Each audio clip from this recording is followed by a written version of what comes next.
ಹರೇ ಕೃಷ್ಣ ಹರೇ ಕೃಷ್ಣ. ಕೇಳಿಸ್ತಾ ಇದೆಯಾ? ಹರೇ ಕೃಷ್ಣ ಹರೇ ಕೃಷ್ಣ. ಈಗ ಕೇಳಿಸ್ ಬೆಟರ್. ಓಕೆ, ನಾನು ವಿಡಿಯೋ ಬೇಕಾದಾಗ ಮಾತ್ರ ಆನ್.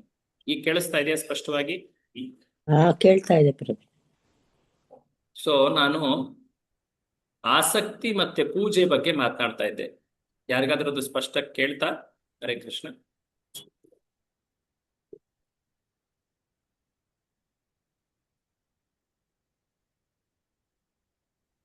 ಹರೇ ಕೃಷ್ಣ. ಕೇಳ್ತಾ ಇದೆ ಪ್ರಭು. ಓಕೆ. ಸೊ ನಾನು ಹೇಳ್ತಾ ಇದ್ದೆ, ಯಾರಲ್ಲಿ ನಮಗೆ ಆಸಕ್ತಿ ಉಂಟೋ ಅವರನ್ನ ನಾವು ಪೂಜಿಸ್ತೀವಿ ಅಂತ. ಈ ಜಗತ್ನಲ್ಲಿ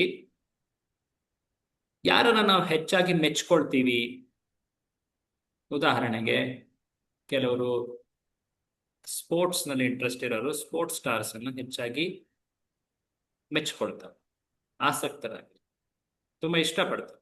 ಅವರನ್ನೇ ಅವರು ಪೂಜಿಸ್ತಾ ಇರ್ತಾರೆ. ಆಕ್ಚುಲಿ ಹೊರಗಡೆಯಿಂದ ಅವರು ತಟ್ಟೆ ಹಿಡ್ಕೊಂಡು ಹಣ್ಣು ಕಾಯಿ ಹೂವು ಹಿಡಿದು ಪೂಜೆ ಮಾಡದೇ ಇದ್ರು ಆ ಮನಸ್ಸಿನಲ್ಲಿ ಅವ್ರು ಏನ್ ಹೇಳ್ತಾರೆ, ಅವರನ್ನೇ ಅವರು ಪೂಜಿಸ್ತಾ ಇದ್ದಾರೆ ಅಲ್ವಾ? ಹರೇ ಕೃಷ್ಣ. ಸೊ ಅದೇ ರೀತಿಯಾಗಿ ಎಲ್ಲಿ ನಮ್ಮ ಆಸಕ್ತಿ ಬೆಳೆಯುತ್ತೋ ಆ ವಸ್ತುವನ್ನು ನಾವು ಪೂಜಿಸ್ತೀವಿ. ಇದು ತತ್ವ. ಈಗ ಈ ಶ್ಲೋಕದಲ್ಲಿ ಏನ್ ಹೇಳಲಾಗ್ತಾ ಇದೆ,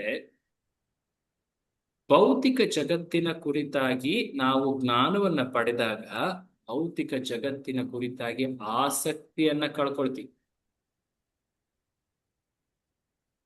ಭೌತಿಕ ಜಗತ್ತು ಆತ್ಮದ ನಿಜ ಸಂತುಷ್ಟಿಯನ್ನ ನೀಡಲಾರದು. ಯಾಕೆ ನೀಡೋದಿಲ್ಲ? ಹರೇ ಕೃಷ್ಣ. ಯಾಕೆ ಜೀವಾತ್ಮ ಭೌತಿಕ ಜಗತ್ತಿನಲ್ಲಿ ಸಂತುಷ್ಟನಾಗಿರ್ಲಿಕ್ಕೆ ಆಗೋದಿಲ್ಲ?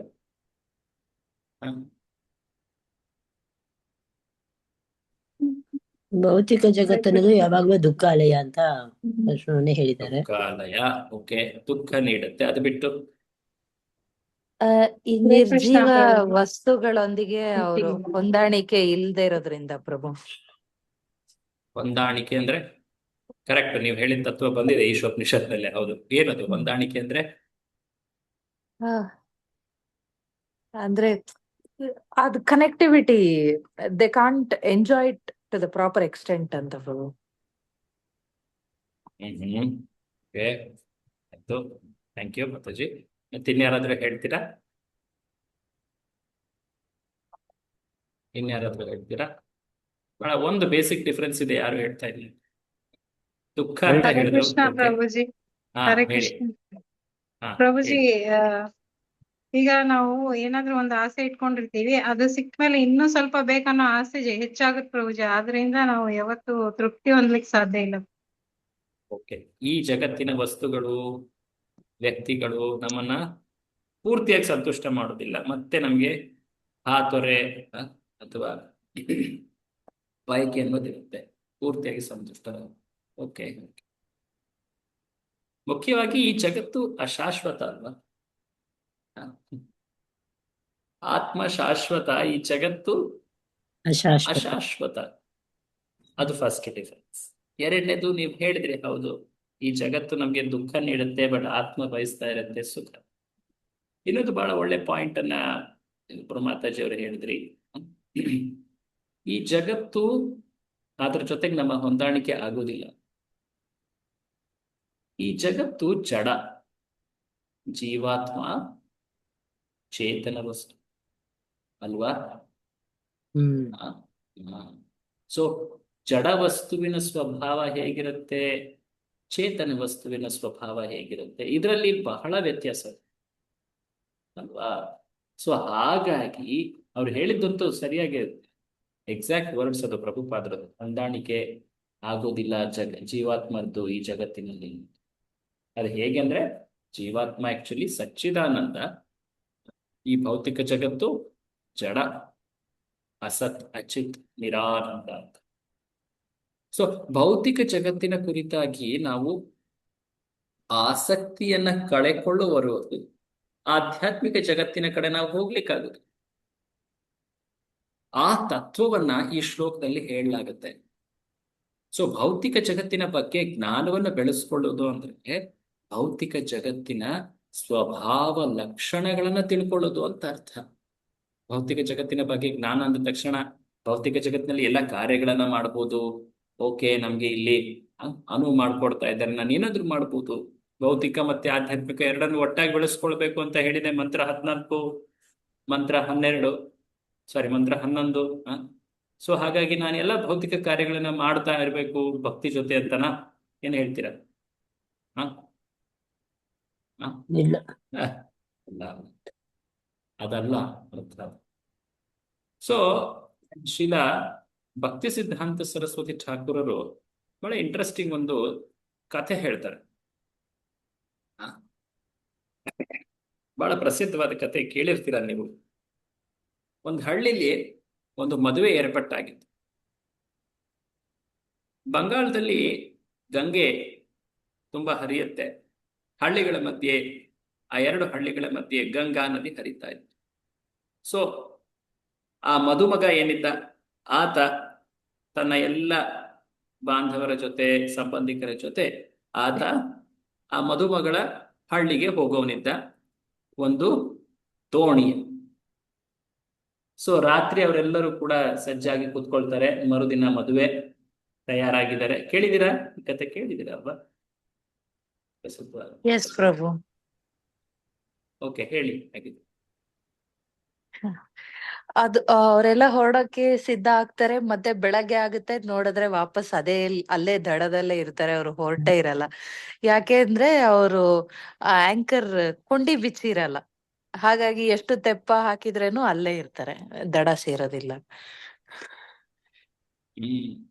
ಕರೆಕ್ಟ್ ಆಗಿ, ಹೌದು. ಸೊ ರಾತ್ರಿ ಅವರೆಲ್ಲ ಕೂತಾಗ ಆ ಹೊಟ್ಟು ಹಾಕೋನ್ ಏನಿದ್ದಾನೆ, ಅಂಬಿಗ, ಆತ ಜೋರಾಗಿ ದೋಣಿ ಸಾಗಿಸ್ಲಿಕ್ಕೆ ಪ್ರಯತ್ನ ಮಾಡ್ತಾ ಇದ್ದಾನೆ. ಅವರೆಲ್ಲರೂ ಖುಷಿಯಲ್ಲಿ, ಬೆಳಿಗ್ಗೆ ತಲುಪ್ಬಿಡ್ತೀವಿ, ಶ್ಯೂರ್ಲಿ ತಲುಪ್ಬಿಡ್ತೀವಿ, ತುಂಬಾ ಚೆನ್ನಾಗಿ ಇವನು ಕರ್ಕೊಂಡು ಹೋಗ್ತಾನೆ ಅಂತೇಳಿ ವಿಶ್ವಾಸದಲ್ಲಿ ಕೂತ್ಕೊಂಡಿದ್ರು. ಸ್ವಲ್ಪ ನಿದ್ದೆ ಹತ್ತಿತ್ತು, ಮಲ್ಕೊಂಡಿದ್ರು. ಬೆಳಿಗ್ಗೆ ಸೂರ್ಯೋದಯ ಆದಾಗ ನೋಡ್ತಾರೆ, ಅವ್ರು ಎಲ್ಲಿದಾರೋ ಅಲ್ಲೇ ಇದ್ದಾರೆ. ಯಾಕೆ ಹೀಗಾಯ್ತು ಅಂತ ಗಮನಿಸಿದಾಗ ಆ ವ್ಯಕ್ತಿಯನ್ನು ಪ್ರಯತ್ನ ಪಡ್ತಾ ಇದ್ದ, ಬಟ್ ಆತ ಅದರ ಅಥವಾ ಗೂಟ ಅಂತ ಏನು ಹೇಳ್ತೀವಿ, ಅಥವಾ ಅದಕ್ಕೆ ಏನು ಹಗ್ಗ ಹಾಗೆ ಕಟ್ಕೊಂಡಿದ್ವಿ, ಆಂಕರ್ ಅಂತ ಹೇಳ್ತಾರೆ. ಸೊ ಇದರಿಂದ ಏನ್ ಅರ್ಥ ತಿಳಿಯುತ್ತೆ? ದಯವಿಟ್ಟು ಯಾರು ಹೇಳಿದ್ರಲ್ಲ, ದಯವಿಟ್ಟು ನೀವೇ ಹೇಳಿ, ಏನಿದ್ರ ಸಂದೇಶ ಅಥವಾ ಮರ್ಮ? ಬಹುಶಃ ನನಗನ್ಸತ್ತೆ ಪ್ರಭು, ನಾವು ಈ ಆಧ್ಯಾತ್ಮಿಕ ಮಾಡ್ತಾ ಇದೀವಿ ಅಂತ ಅನ್ಕೊಂಡು ಬಟ್ ಕಂಪ್ಲೀಟ್ ಆಗಿ ಮಾಡಿಲ್ಲ ಅಂದ್ರೆ ಇಲ್ಲೇ ಉಳ್ಕೊಂಡ್ ಬಿಡ್ತೀವಿ. ವಿಚ್ ಇಸ್ ನಥಿಂಗ್ ಬಟ್ ಈ ಅಪರ ವಿದ್ಯೆ. ಸ್ಟಾರ್ಟಿಂಗ್ 10-11 ಅಲ್ಲಿ ಬಂದಂಗೆ ಆ ಹುಸಿ ಜ್ಞಾನ ತರ ಏನೋ ಜ್ಞಾನ ಅನ್ಕೊಂಡು ಮಾಡ್ತಾ ಇರ್ತೀವಿ, ಬಟ್ ಅದು ಆಕ್ಚುಲ್ ಅಲ್ದೇ ಇದ್ರೆ ಪರ್ಪಸ್ ಇರಲ್ಲ. ಇಲ್ಲೇ ಇರ್ತೀವಿ ನಾವು, ಪ್ರಾಸೆಸ್ ಆಗ್ತಾ ಇದೆ ಅನ್ಸುತ್ತೆ. ಓಕೆ ಓಕೆ, ಥ್ಯಾಂಕ್ ಯು ಮುತ್ತಾಜಿ. ಇನ್ಯಾರಾದ್ರೂ ಹೇಳ್ತೀರಾ? ಏನಿ ಕತೆ, ಇದರ ರೆಲೆವೆನ್ಸ್ ಏನಿದೆ ನಮ್ಮ ಶ್ಲೋಕಕ್ಕೆ? ಹರೇ ಕೃಷ್ಣ ಪ್ರಭು. ಮಾತನ್ನ ನಾನು ಇಂಡೈರೆಕ್ಟ್ ಆಗಿ ಹೇಳಿದ್ದೆ. ಹೇಳಿ. ಅಂದ್ರೆ ನಾವು ಆಧ್ಯಾತ್ಮ ಕಡೆ ಹೋಗ್ತಾ ಇದೀವಿ ಅಂತ ಅಂದ್ರೆ ಇಲ್ಲಿ ಭೌತಿಕದ್ದು ಎಲ್ಲಾ ಆಸೆನು ಬಿಟ್ಟು ಹೋದ್ರೆ ಮಾತ್ರ ಸಾಧ್ಯ ಅಂತ.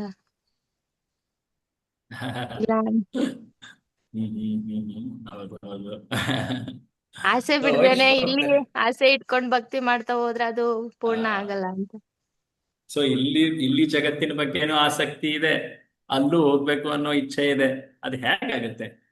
ಎರಡು ದೋಣಿ ಮೇಲೆ ಕಾಲಿಟ್ಟು ನಡೆದ್ರೆ ಆಗತ್ತಾ? ಹೇಳಿ. ಹೇಳಿ. ಸೊ ಆಸಕ್ತಿ ಇರಬಾರದು, ಅನಾಸಕ್ತನಾಗಿ ಈ ಜಗತ್ತಿನ ಕಾರ್ಯಗಳನ್ನ ನಡೆಸಬೇಕು ಅನ್ನೋದನ್ನ ಪದೇ ಪದೇ ಹಿಂದಿನ ಶ್ಲೋಕದಲ್ಲಿ ನಾವು ನೋಡಿದ್ದೀವಿ. ಸೊ ಕಾರ್ಯಗಳನ್ನ ಮಾಡುವಾಗ ಆಸಕ್ತಿ ಇಟ್ಟು ಮಾಡಬಾರ್ದು. ಭೌತಿಕ ಜಗತ್ತಿನ ಕುರಿತಾಗಿ ಕರ್ತವ್ಯ ಭಾವದಲ್ಲಿ. ಸೊ ಬಟ್ ಈ ಜಗತ್ತು ಎಷ್ಟು ವೈವಿಧ್ಯಮಯವಾಗಿದೆ, ಎಷ್ಟು ಒಂದು ರೀತಿ ನಮಗೆ ಸುಖದ ಆಶ್ವಾಸನೆಯನ್ನ ನೀಡುತ್ತದೆ. ಸೊ ಹಾಗಾಗಿ ವ್ಯಕ್ತಿ ಮಾಯೆ ಅಥವಾ ಭ್ರಮೆಗೊಳಗಾಗಿ ಈ ಜಗತ್ತಿನ ಬಳಿ ಕುರಿತಾಗಿ ಆಸಕ್ತಿಯನ್ನು ಬೆಳೆಸ್ಕೊಳ್ತಾನಲ್ವಾ? ಸೊ ಈ ಜಗತ್ತಿನ ವಾಸ್ತವತೆಯನ್ನು ನಾವು ತಿಳಿದಾಗ ಆಗ ನಾವು ಆ ಹಗ್ಗವನ್ನ ಬಿಚ್ತೀವಿ. ಆ ಆ ವ್ಯಕ್ತಿ ಏನು ಹುಟ್ಟು ಹಾಕ್ತಾ ಇದ್ದಾನಲ್ವಾ ದೋಣಿಲಿ ಕುತ್ಕೊಂಡು, ಅದು ನಮ್ಮ ಆಧ್ಯಾತ್ಮಿಕ ಜೀವನದ ಪ್ರಯತ್ನದಂತೆ. ಬಟ್ ಎಲ್ಲಿವರೆಗೆ ನಾವು ಆಸಕ್ತಿನ ಈ ಜಗತ್ತಿನ ಕುರಿತು ಇಟ್ಕೊಂಡಿರ್ತೀವೋ ಅವಾಗ ದೋಣಿ ಚಲಿಸುತ್ತಾ ಹೇಳಿ? ದೋಣಿ ಚಲಿಸುತ್ತಾ? ಹರೇ ಇಲ್ಲ, ಕೃಷ್ಣ. ಇಲ್ಲ. ಕೆಲ್ಸಲ್ಲ. ಸೊ ಅದಕ್ಕೆ ಈ ಜಗತ್ತಿನ ಕುರಿತಾದಂತಹ ವಾಸ್ತವ ಸತ್ಯಗಳನ್ನ ತಿಳ್ಕೊಳ್ಬೇಕು. ಕೇವಲ ಆಧ್ಯಾತ್ಮಿಕ ವಿಷಯಗಳು ಅಂದ್ರೆ ಏನು? ಆ ಭಗವಂತನ ಲೀಲೆಗಳು, ಭಗವಂತನ ಗುಣಗಳು, ಅವೆಲ್ಲವೂ ಹೌದು, ಅದು ಬಹಳ ಮುಖ್ಯ. ಬಟ್ ಜೊತೆಗೆ ಈ ಜಗತ್ತಿನ ಲಕ್ಷಣಗಳು, ಹೇಗೆ ಈ ಜಗತ್ತು ಆ, ಅತ್ಯಂತ ಭ್ರಮೆಯನ್ನುಂಟು ಮಾಡುವಂಥದ್ದು, ಹೇಗೆ ಈ ಜಗತ್ತು ಆ ನಮ್ಮನ್ನ ಅನೇಕ ರೀತಿಯ ಆಸಕ್ತಿಗಳಿಗೆ ಒಳಮಾಡುತ್ತೆ. ಸೊ ಅದನ್ನ ತಿಳ್ಕೊಳ್ಳೋದು ಬಹಳ ಮುಖ್ಯ ಸಾಧಕ ಭಕ್ತರಿಗೆ. ಅದನ್ನ ಈ ಈಶೋಪನಿಷತ್ತಿನ ಶ್ಲೋಕ ನಮಗೆ ತಿಳಿಸುತ್ತೆ. ಸೊ ಬನ್ನಿ, ಈ ದಿನ ನಾವು ಮಂತ್ರ 14 ಪ್ರಾರಂಭ ಮಾಡೋಣ. ನಮ್ಮ ಹತ್ರ ಶ್ಲೋಕ ಪುಸ್ತಕ ಇದೆಯಲ್ವಾ? ಹರೇ ಕೃಷ್ಣ. ಇದೆ ಪ್ರಭು. ಸೊ ಈ ಶ್ಲೋಕ ಯಾವ ಶ್ಲೋಕದ ಯಾವ ಮಂತ್ರದ ಜೊತೆ ಹೋಲುತ್ತೆ? ಆ 11. 11. ಸೊ ಹಾಗಿದ್ದಲ್ಲಿ ಶ್ಲೋಕನ ಎಕ್ಸಾಕ್ಟ್ ಆಗಿ ನೀವು ಕಂಪೇರ್ ಮಾಡಿ, ಸಾಕಷ್ಟು ಪದಗಳು ಒಂದೇ ರೀತಿ ಇದೆ, 2 ಪದ ಮಾತ್ರ ಚೇಂಜ್ ಆಗಿರೋದು. ಮಂತ್ರ 14. ಸಂಭೂತಿಂ ಚ ವಿನಾಶಂ ಚ ಯಸ್ತದ್ವೇದೋ ಭಯಂ ಸಹ ವಿನಾಶೇನ ಮೃತ್ಯುಂ ತೀರ್ತ್ವಾ ಸಂಭೂತ್ಯಾಮೃತಮಶ್ನುತೆ. ಯಾವ ಶಬ್ದಗಳು ಬದಲಾಗಿವೆ ಚೆಕ್ ಮಾಡಿದ್ರ? ಮಂತ್ರ ಅಷ್ಟೇ 11, ಮಂತ್ರ 14. ಅಷ್ಟೇ ವಿದ್ಯಾಂಚ ವಿದ್ಯಾಂ ಅಂತ ಇದೆ, ಇಲ್ಲಿ ಸಂಭೂತಿಂಚ ವಿನಾಶಂ ಅಂತ ಇದೆ. Very good, correct. ಮತ್ತೆ ಅದೇ ಸೆಕೆಂಡ್ ಲೈನ್ಲು ಅದೇ ತರ ಇದೆ, ವಿನಾಶೇನ ಮೃತ್ಯುಂ ಅಂತ ಇದೆ, ಇಲ್ಲಿ ಅವಿದ್ಯಾನ ಮೃತ್ಯುಂ ಅಂತ ಇದೆ. ಅವಿದ್ಯೆಯ ಮೃತ್ಯುಂ ತೀರ್ತ್ವಾ. ಆಮೇಲೆ ವಿದ್ಯೆಯಾಮೃತಮಶ್ನುತೆ ಅಂತಿದೆ, ಇಲ್ಲಿ ಸಂಭೂತ್ಯ, ಅದು ಸಂಭೀತ ಅಂತ ಇದೆ, ಇಲ್ಲಿ ಸ್ಕ್ರೀನ್ ಅಲ್ಲಿ ತೋರಿಸಿದ್ರೆ ಆಕ್ಚುಲಿ ಇದು ಸಂಭೂತ್ಯಾಮೃತ. ಸೊ ವಿದ್ಯೆಯನ್ನ ಸಂಭೂತಿ ಅನ್ನೋ ಪದದಿಂದ ಬದಲಾಯಿಸಲಾಗಿದೆ. ಮತ್ತೆ ಅವಿದ್ಯೆಯನ್ನ ಅವಿದ್ಯೇನ ವಿನಾಶೇನ ವಿನಾಶ. ಮೃತ್ಯು. ಸೊ ನೋಡಿ, ಪ್ರಭುಪಾದರು ಶಬ್ದಗಳಿಗೆ ಅರ್ಥ ನೀಡುವಾಗ, ಪದಗಳ ಅರ್ಥ ನೀಡುವಾಗ ಸಂಭೂತಿ ಅಂದ್ರೆ ಏನ್ ಕೊಟ್ಟಿದ್ದಾರೆ ನೋಡಿ, ಏನ್ ಕೊಟ್ಟಿದ್ದಾರೆ? ನಿತ್ಯನಾದ ದೇವೋತ್ತಮ ಪರಮ ಪುರುಷ. ಸೊ ಆತನ ನಾಮ, ದಿವ್ಯ ನಾಮ, ರೂಪ, ಲೀಲೆ, ಗುಣಗಳು, ಅವನ ನಾನಾ ಧಾಮಗಳು ಮೊದಲಾದವು. ಸೊ ಮುಖ್ಯವಾಗಿ ಹೇಳೋದಾದ್ರೆ ಈ ಸಂಭೂತಿ ಇದು ನಿತ್ಯ. ಈಗ ಕೆಳಗಡೆ ವಿನಾಶ ಅಂದ್ರೆ ಏನ್ ಕೊಟ್ಟಿದ್ದಾರೆ ಶಬ್ದಾರ್ಥ ನೋಡಿ. ದೇವತೆಗಳು, ಮಾನವರು, ಪ್ರಾಣಿಗಳು ಮೊದಲಾದವರು ವಿನಾಶ. ತಾತ್ಕಾಲಿಕ ದೈಹಿಕ ಅಭಿವ್ಯಕ್ತಿಗಳು, ಅವುಗಳನ್ನು ಹುಸಿ, ಹೆಸರು, ಖ್ಯಾತಿ ಮೊದಲಾದವು. ಸೊ ಇಲ್ಲಿ ಮುಖ್ಯವಾಗಿ ಕಾಣುವಂತ ಗುಣ ಏನು? ತಾತ್ಕಾಲಿಕ. ಸೊ ಸಂಭೂತಿ ಇದು ನಿತ್ಯ, ವಿನಾಶ ಇದು ತಾತ್ಕಾಲಿಕ. ಇದು ಮುಖ್ಯವಾದಂತಹ ಗುಣ. ಓಕೆ, ಈಗ ಶ್ಲೋಕದ ಅನುವಾದವನ್ನು ಯಾರಾದರೂ ಓದಿ ಅನುವಾದವನ್ನ. ಹರೇ ಕೃಷ್ಣ.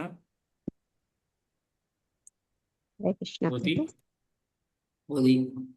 ಮಾನವನು ದೇವೋತ್ತಮ ಪರಮ ಪುರುಷನನ್ನು, ಅವನ ದಿವ್ಯ ನಾಮವನ್ನು, ಅನಿತ್ಯವಾದ ಐಹಿಕ ಸೃಷ್ಟಿಯನ್ನು, ಅದರ ಅನಿತ್ಯ ದೇವತೆಗಳು, ಮಾನವರು ಮತ್ತು ಪ್ರಾಣಿಗಳ ಬಗ್ಗೆಯೂ ಚೆನ್ನಾಗಿ ತಿಳಿದುಕೊಳ್ಳಬೇಕು. ಒಬ್ಬನು ಅವುಗಳನ್ನು ಅರಿತ ಮೇಲೆ ಮರಣವನ್ನು, ಕ್ಷಣಭಂಗುರವಾದ ಸೃಷ್ಟಿಯನ್ನು ಮೀರುತ್ತಾನೆ ಮತ್ತು ಭಗವಂತನ ನಿತ್ಯ ಸಾಮ್ರಾಜ್ಯದಲ್ಲಿ ಜ್ಞಾನಾನಂದಗಳ ಶಾಶ್ವತ ಜೀವನವನ್ನು ಅನುಭವಿಸುತ್ತಾನೆ. ಚೆನ್ನಾಗಿದೆ ನೋಡಿ. ಸೊ ಅದೇ ರೀತಿ ಅರ್ಥ ಮಂತ್ರ 11 ತರನೇ ಇದರ ಅರ್ಥವನ್ನು ನೀಡಲಾಗ್ತದೆ. ಸೊ ಈಗ ವ್ಯಕ್ತಿ ಈ ಭೌತಿಕ ಜಗತ್ತನ್ನ, ಈ ಮರ್ತ್ಯ ಲೋಕವನ್ನ ಮೀರುವುದಷ್ಟೇ ಅಲ್ಲ, ಆತ ಶಾಶ್ವತ ಜಗತ್ತನ್ನ ಪ್ರವೇಶಿಸಿ ಅಲ್ಲಿ ಜ್ಞಾನ ಆನಂದವನ್ನ ಅನುಭವಿಸಬೇಕಪ್ಪ. ಸೊ ಈ ಎರಡನ್ನು ಕೂಡ ಸಿದ್ಧಿಸುವಂಥದ್ದು ಸಂಭೂತಿ ಮತ್ತೆ ವಿನಾಶ, ಈ ಎರಡೂ ಬೇಕು. ಓಕೆ, ಸೊ ಪ್ರಭುಪಾದರು ಭಾವಾರ್ಥದಲ್ಲಿ ಬಹಳ ಇಂಟ್ರೆಸ್ಟಿಂಗ್ ಒಂದು 2-3 ವಿಚಾರಗಳನ್ನು ಹೇಳ್ತಾರೆ. ತುಂಬಾ ಚೆನ್ನಾಗಿದೆ ಇದು ನೋಡಿ. ಸೊ ಪ್ರಭುಪಾದರು ಹೇಳ್ತಾರೆ, ಹೇಗೆ ಈ ಭೌತಿಕ ಜಗತ್ತು, ಈ ಜಗತ್ತಿನ ಸಂಸ್ಕೃತಿ ಏನಿದೆ, ಇದು ವಿಶೇಷವಾಗಿ ಆಧುನಿಕ ಸಂಸ್ಕೃತಿ ಏನಿದೆ, ಆಧುನಿಕ ನಾಗರಿಕತೆ ಏನಿದೆ, ಇದು ವ್ಯಕ್ತಿಯನ್ನ ಅನೇಕ ಸುಖದ ಸಂಪನ್ಮೂಲಗಳನ್ನ ನೀಡಿ ಒಂದು ಆಶ್ವಾಸನೆಯನ್ನ ಕೊಡ್ತಾ ಇದೆ. ನಾವು ಒಂದಲ್ಲ ಒಂದು ದಿನ ಈ ಮೃತ್ಯುವನ್ನು ಕೂಡ ನಾವು ಜಯಿಸ್ತೀವಿ, ಈ ರೀತಿಯಾಗಿ ಆಶ್ವಾಸನೆಯನ್ನ ಕೊಡ್ತಾ ಇದೆ. ಹಾಗಂತ ಹೇಳ್ತಾನೆ ಇದ್ದಾರೆ. ವಿಜ್ಞಾನಿಗಳು ಹೇಳ್ತಾರೆ, ನಾವು ಒಂದು ದಿನ ಆ ರೀತಿಯಾದಂತಹ ಸಂಶೋಧನೆ ಮಾಡ್ತೇವೆ, ಅದರಿಂದ ಮುಪ್ಪು ಮತ್ತೆ ಸಾವು ಇವೆರಡನ್ನ ನಾವು ಗೆಲ್ತೀವಿ. ಬಟ್ ಇದು ಒಂದು ರೀತಿ ಆಶ್ವಾಸನೆಯಾಗೇ ಉಳಿದಿದೆ.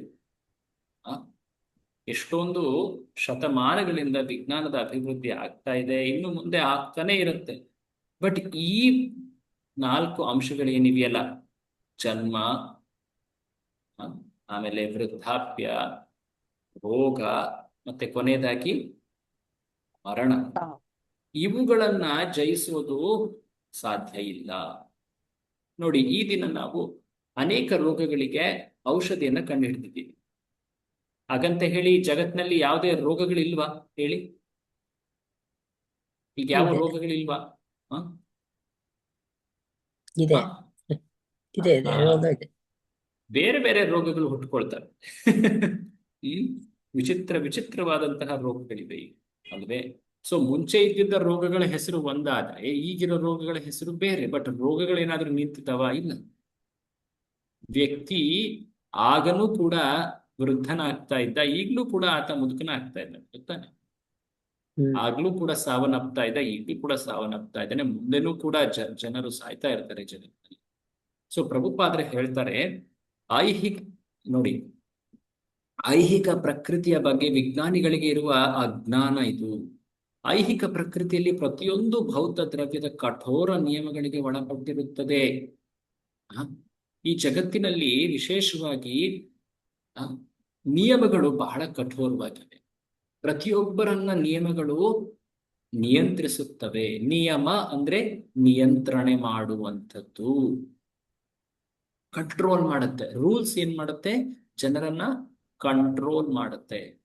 ಸೊ ನಮಗೆ ಅನೇಕ ರೀತಿಯ ನಿಯಂತ್ರಣಗಳು ನಮ್ಮ ಮೇಲಿವೆ, ಕಂಟ್ರೋಲ್ ಇದೆ. ಏನದು? ನಾನು ಸಣ್ಣವನಾಗಿದ್ದೆ, ಬಟ್ ನಾನು ಸಣ್ಣವನಾಗಿ ಇರ್ಲಿಕ್ಕೆ ಸಾಧ್ಯ ಆಗಿತ್ತಾ? ಒಂದು ಸಮಯ ಆದ್ಮೇಲೆ ನಾನು ಬೆಳೆದು ದೊಡ್ಡವನಾಗ್ಬೇಕಾಯ್ತು. ಮಗು ಆಗಿದ್ದೆ, ಆನಂತರ ಬೆಳೆದು ಬಾಲಕನಾದೆ, ಆನಂತರ ಯುವಕನಾದೆ, ಈಗ ಮೆಲ್ಲಗೆ ಮೆಲ್ಲಗೆ ವಯಸ್ಸಾಗ್ತಾ ಆಗ್ತಾ ಮುದುಕನಾಗ್ತಾ ಇದ್ದೀನಿ, ಒಂದು ದಿನ ಸಾಯ್ತೀನಿ. ಸೊ ಈ ರೀತಿಯಾದಂತಹ ನಿಯಂತ್ರಣ ಈ ಭೌತಿಕ ಪ್ರಕೃತಿ ಪ್ರತಿಯೊಂದು ಜೀವಿಯ ಮೇಲೆ ಹಿಡಿದಿಟ್ಟಿದೆ. ಸೊ ಯಾವ್ಯಾವ ಏನ್ ಹೇಳ್ತಾರೆ, ಯಾವ ಬದಲಾವಣೆಗಳಾಗ್ತದೆ ಜೀವಿಗಳಿಗೆ ಈ ಜಗತ್ತಿನಲ್ಲಿ, ಅದನ್ನ ಇಲ್ಲಿ ಹೇಳ್ತಾ ಇದ್ದಾರೆ ನೋಡಿ. ಪ್ರತಿಯೊಂದು ಈ 6 ಬಗೆಯ ಬದಲಾವಣೆಗಳಿಗೆ ಒಳಪಟ್ಟಿರುತ್ತದೆ. ಯಾವ್ದದು 6 ಬಗೆ? ಮುಂದೆ ಹೇಳ್ತಾ ಇದ್ದಾರೆ, ಯಾರಾದ್ರೂ ಓದ್ತೀರಾ? 6 ಬಗೆಯ ಬದಲಾವಣೆಗಳಿಗೆ ಒಳಪಟ್ಟಿರ್ತದೆ. ಇಲ್ಲಿಂದ ಮುಂದೆ ಓದ್ತೀರಾ? ಹುಟ್ಟು, ಹರೇ ನೋಡಿ, ಕೃಷ್ಣ. ಓದಿ. ಹುಟ್ಟು, ನನ್ನ ಸ್ಕ್ರೀನ್ ಅನ್ನು ಕೂಡ ನೀವು ಚೆಕ್ ಮಾಡ್ತಾ ಇರ್ಬೇಕು, ನಾನು ಎಲ್ಲಿ ತೋರಿಸ್ತಾ ಇದ್ದೀನಿ ಅಂತ. ಹುಟ್ಟು, ಅದೇ ಮುಂದೆ ಹುಟ್ಟು, ಓದಿ. ಬೆಳವಣಿಗೆ, ಸ್ಥಿತಿ, ಬದಲಾವಣೆ, ಅವನತಿ ಮತ್ತು ಕೊನೆಗೆ ಸಾವು. ಕೊನೆಗೆ ಸಾವು. ಸೊ ಹುಟ್ಟು, ಆನಂತರ ಬೆಳವಣಿಗೆ, ನಂತರ ಸ್ಥಿತಿ ಅಂದ್ರೆ ಒಂದು ಹಂತವನ್ನ ತಲುಪೋದು, ಅದಾದ್ಮೇಲೆ ಬೆಳೆಯೋದಿಲ್ಲ, ಅದಾದ್ಮೇಲೆ ಬದಲಾವಣೆ. ಅಂದ್ರೆ ಬದಲಾವಣೆ ಅಂದ್ರೆ ಇಲ್ಲಿ ಸಂತಾನ ಉತ್ಪತ್ತಿ ಆಗುತ್ತೆ, ಬದಲಾವಣೆ. ಅದಾದ್ಮೇಲೆ ಅವನತಿ ಅಂದ್ರೆ ಕ್ಷೀಣವಾಗ್ತಾ ಹೋಗುತ್ತೆ, ಅಂದ್ರೆ ಮುದಿತನ, ವೃದ್ಧಾಪ್ಯ, ಅಂದ್ರೆ ಕೊನೆಗೆ ಸಾವು. ಸೊ ಈ 6 ಬದಲಾವಣೆಗಳು ಪ್ರತಿಯೊಂದು ಜೀವಿಗೂ ಇದೆ ಈ ಜಗತ್ತಿನಲ್ಲಿ. ಇದನ್ನ ಮೀರುವಂತಿಲ್ಲ. ಪ್ರಭುಪಾದರು ಬರೀತಾ ಇದ್ದಾರೆ ನೋಡಿ, ದೇವತೆ ಆಗ್ಲಿ, ಮನುಷ್ಯ ಆಗ್ಲಿ, ಪ್ರಾಣಿ ಆಗ್ಲಿ, ಮರವಾಗ್ಲಿ, ಅವರಲ್ಲೆಲ್ಲ ಈ ಬದಲಾವಣೆಗಳು ಕಾಣಿಸ್ತವೆ. ದೇವತೆಗಳಲ್ಲಿ ಕೆಲವೊಂದು ಅಂಶಗಳು ಇಲ್ಲದೆ ಇರಬಹುದು, ಬಟ್ ಸಾವಂತೂ ಇದ್ದೇ ಇರುತ್ತೆ. ಅವ್ರಿಗೆ ರೋಗ ಆಗದೆ ಇರಬಹುದು, ಬಟ್ ಸಾವಂತೂ ಇದೆ. ಅವರು ಕೂಡ ಒಂದು ಸಮಯದಲ್ಲಿ ಕೊನೆಯಾಗಿ ಈ ಜಗತ್ತಿಗೆ ವಾಪಸ್ ಮರಳು ಬರ್ಬೇಕು, ಹೌದ್ ತಾನೆ? ಸೊ ಪ್ರಭುಪಾದರು ಕೆಳಗೆ ಹೇಳ್ತಾರೆ, ಸೊ ಪ್ರತಿಯೊಂದು ಜೀವಿ, ಈ ಪೂರ್ತಿ ಬ್ರಹ್ಮಾಂಡದಲ್ಲಿರುವಂತ ಪ್ರತಿಯೊಂದು ಜೀವಿ, ಈ ಬ್ರಹ್ಮಾಂಡದ ವರ್ಣನೆಯನ್ನ ಪ್ರಭುಪಾದರು ಮುಂದೆ ಮಾಡ್ತಾ ಹೋಗ್ತಾರೆ. ಈ ಬ್ರಹ್ಮಾಂಡ ಒಂದು ಬ್ರಹ್ಮಾಂಡ, ಇದರಲ್ಲಿ ಎಷ್ಟು ಲೋಕಗಳಿವೆ ಹಿಂದೆ ನೋಡಿದ್ವಲ್ಲ, ಸ್ವಲ್ಪ ಕೇಳಿದ್ವ ಇದ್ರ ಬಗ್ಗೆ? ಬ್ರಹ್ಮಾಂಡದಲ್ಲಿ ಒಟ್ಟಾರೆ ಎಷ್ಟು ಲೋಕಗಳಿವೆ? ಇದು 14 ಲೋಕ. 14 ಲೋಕಗಳಿವೆ ನೋಡಿ. ಇಲ್ಲಿ ಇದ್ರಲ್ಲಿ ಇಂಗ್ಲಿಷ್ ಅಲ್ಲಿ ಇದೆ, ಬಟ್ ನಿಮ್ಗೆ ಇದು ಕಾಣ್ತಾ ಇದೆ ಅಂತ ಅನ್ಕೊಳ್ತೀನಿ. ಕೆಳಗಡೆ ಇರುವಂತಹ 7 ಲೋಕಗಳಿಗೆ ಲೋವರ್ ಪ್ಲಾನೆಟ್ಸ್ ಅಥವಾ ಕೆಳಲೋಕಗಳು ಅಂತ.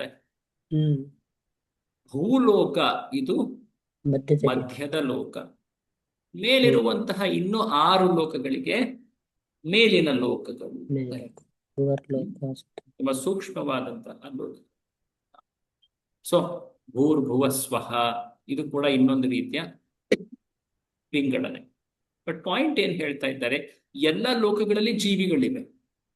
ಈ ಎಲ್ಲ 14 ಲೋಕಗಳಲ್ಲಿ ಜೀವಿಗಳಿವೆ ಅಲ್ವಾ? ಸೊ ಎಲ್ಲ ಜೀವಿಗಳಿಗೂ ಕೂಡ ಆ ಬದಲಾವಣೆಗಳು ಆಗ್ತಾ ಇರುತ್ತೆ. ಯಾವ ಬದಲಾವಣೆ? ಅದೇ ಹುಟ್ಟು, ಸಾವು, ಬದಲಾವಣೆ. ಎಷ್ಟು ಬದಲಾವಣೆಗಳು? 6 ಬದಲಾವಣೆಗಳು. 6 ಬದಲಾವಣೆ. ಸೊ ಪ್ರತಿ ಜೀವಿಗೆ ಜೀವಿಸ್ಲಿಕ್ಕೆ ಅಂತ ಹೇಳಿ ಸ್ವಲ್ಪ ಕಾಲಾವಧಿ ಇರುತ್ತೆ, ಡ್ಯೂರೇಷನ್. ಕೆಳಗಿನ ಲೋಕದಲ್ಲಿ ಕಾಲಾವಧಿ ತುಂಬಾ ಸಣ್ಣದಾಗಿರಬಹುದು, ಮೇಲ್ಗಡೆ ಇರುವಂತಹ ಲೋಕಗಳಲ್ಲಿ ಜೀವನದ ಕಾಲಾವಧಿ ಜಾಸ್ತಿ ಹೆಚ್ಚಾಗಿರಬಹುದು. ಬಟ್ ಎಲ್ಲರಿಗೂ ಕೂಡ ಒಂದಲ್ಲ ಒಂದು ಸಮಯದಲ್ಲಿ ಸಾವಿದ್ದೇ ಇದೆ. ಸೊ ಭಗವದ್ಗೀತೆಯಲ್ಲಿ ಶ್ರೀಕೃಷ್ಣ ಬ್ರಹ್ಮದೇವನ ಜೀವನದ ಕಾಲಾವಧಿಯನ್ನು ಎಣಿಸ್ತಾನೆ. ನೀವು 8ನೇ ಅಧ್ಯಾಯ ನೋಡಿದಾಗ ಅಲ್ಲಿ ಗೊತ್ತಾಗುತ್ತೆ. ಸಹಸ್ರಯುಗ ಪರ್ಯಂತಂ ಅಹರ್ಯತ್ ಬ್ರಹ್ಮಣೋ ವಿದು. ಬ್ರಹ್ಮನ ಒಂದು ದಿನ ಅಂದ್ರೆ 1000 ಯುಗಗಳು. ಅಷ್ಟೇ ಅವನ ರಾತ್ರಿ ಕೂಡ. ಸೊ ಒಂದು ದಿನ ರಾತ್ರಿ ಅಂದ್ರೆ 24 ಗಂಟೆ ಆತನದ್ದು. ನಮ್ಮ ಲೆಕ್ಕದಲ್ಲಿ 1000 ಯುಗಗಳು. ಹಾಗಿದ್ದಲ್ಲಿ ಆತನ 100 ವರ್ಷ ಅಂದ್ರೆ ಎಷ್ಟಿರಬೇಕು ನಮ್ಮ ಲೆಕ್ಕದಲ್ಲಿ, ಅಲ್ವೇ? 311 ಟ್ರಿಲಿಯನ್ ಇಯರ್ಸ್ ಅಂತ ಹೇಳಿ ಲೆಕ್ಕ ಮಾಡೋಣ. ಸೊ ಕೇಳಲಿಕ್ಕೆ ಇದು ತುಂಬಾ ದೊಡ್ಡದು ಅನ್ಸಿದ್ರೆ, ಅರೆ ಎಷ್ಟೊಂದು ವರ್ಷಗಳು ಆತ ಜೀವಿಸ್ತಾನೆ ಅಂತ ಅನ್ಸಿದ್ರು, ಅದು ಸಾಪೇಕ್ಷ, ಅದು ರಿಲೇಟಿವ್. ನಾನು ಒಂದ್ಸಲ ಈ ಎಕ್ಸಾಂಪಲ್ ನಿಮ್ಗೆ ಹೇಳಿದ್ದೆ ಅನ್ಸುತ್ತೆ. ಕೆಲವೊಂದು ಕ್ರಿಮಿಕೀಟಗಳು ಕೆಲ ಗಂಟೆಗಳು ಮಾತ್ರ ಬದುಕು, ಹೌದಾ? ಅವುಗಳ ಲೆಕ್ಕದಲ್ಲಿ ಮನುಷ್ಯನ ಜೀವನದ ಕಾಲಾವಧಿ ಬ್ರಹ್ಮದೇವನಂತೆ, ಹೌದಾ? ಸೊ ಎಲ್ಲವೂ ಕೂಡ ರಿಲೇಟಿವ್, ಸಾಪೇಕ್ಷ. ಸೊ ಅವರಲ್ಲೂ ಕೂಡ ಕುಟುಂಬ, ಈ 6 ಬದಲಾವಣೆಗಳು ಎಲ್ಲವೂ ಇವೆ ಆ ಕ್ರಿಮಿಕೀಟಗಳ ಜೀವನದಲ್ಲಿ. ಮನುಷ್ಯನ ಜೀವನದಲ್ಲೂ ಇದೆ, ದೇವತೆಗಳ ಜೀವನದಲ್ಲೂ ಇದೆ, ಬ್ರಹ್ಮನ ಜೀವನದಲ್ಲೂ ಇದೆ, ಅಲ್ವಾ? ಸೊ ಒಟ್ಟಾಗಿ ಹೇಳೋದಾದ್ರೆ ಎಲ್ಲರಲ್ಲೂ ಕೂಡ ಒಂದು ಬಹಳ ಕಾಮನ್ ಆಗಿ ಸಿಗೋದು ಅಂದ್ರೆ ಮೃತ್ಯು. ಎಲ್ಲರ ಜೀವನದಲ್ಲೂ ಮೃತ್ಯು ಅಂತೂ ಶತಸಿದ್ಧ, ಹೌದ್ ತಾನೆ? ಇವತ್ತಿಲ್ಲ ನಾಳೆ ಎಲ್ಲರೂ ಕೂಡ ಆ ಮೃತ್ಯುವನ್ನ ಅನುಭವಿಸಲೇಬೇಕು. ಪ್ರಭುಪಾದರ ಕೆಳಗಡೆ ಬರೀತಾರೆ, ಹಾಗಾಗಿ ಈ ಜಗತ್ತನ್ನ ಮೃತ್ಯುಲೋಕ, ಸಾವಿನ ಲೋಕ, ಮರ್ತ್ಯಲೋಕ ಕೇಳಿರ್ಬೋದು ನಿಮಗೆ. ಮೃತ್ಯೋರ್ಮ ಅಮೃತಂಗಮಯ ಶಬ್ದದಲ್ಲಿ ಬರುತ್ತಲ್ವಾ, ಅಸತೋಮ ಸತ್ಯ. ಮೃತ್ಯುಲೋಕ ಅಂದ್ರೆ ಭೌತಿಕ ಜಗತ್ತಿಗೆ ಮೃತ್ಯುಲೋಕ ಅಂತ ಹೇಳ್ತಾರೆ. ಸೊ ಇದು ಈ ಜಗತ್ತಿನ ಸ್ವಭಾವ ಅಥವಾ ಲಕ್ಷಣ. ಇದನ್ನ ನಾವೆಂದೂ ಕೂಡ ಬದಲಾಯಿಸ್ಲಿಕ್ಕೆ ಆಗೋದಿಲ್ಲ.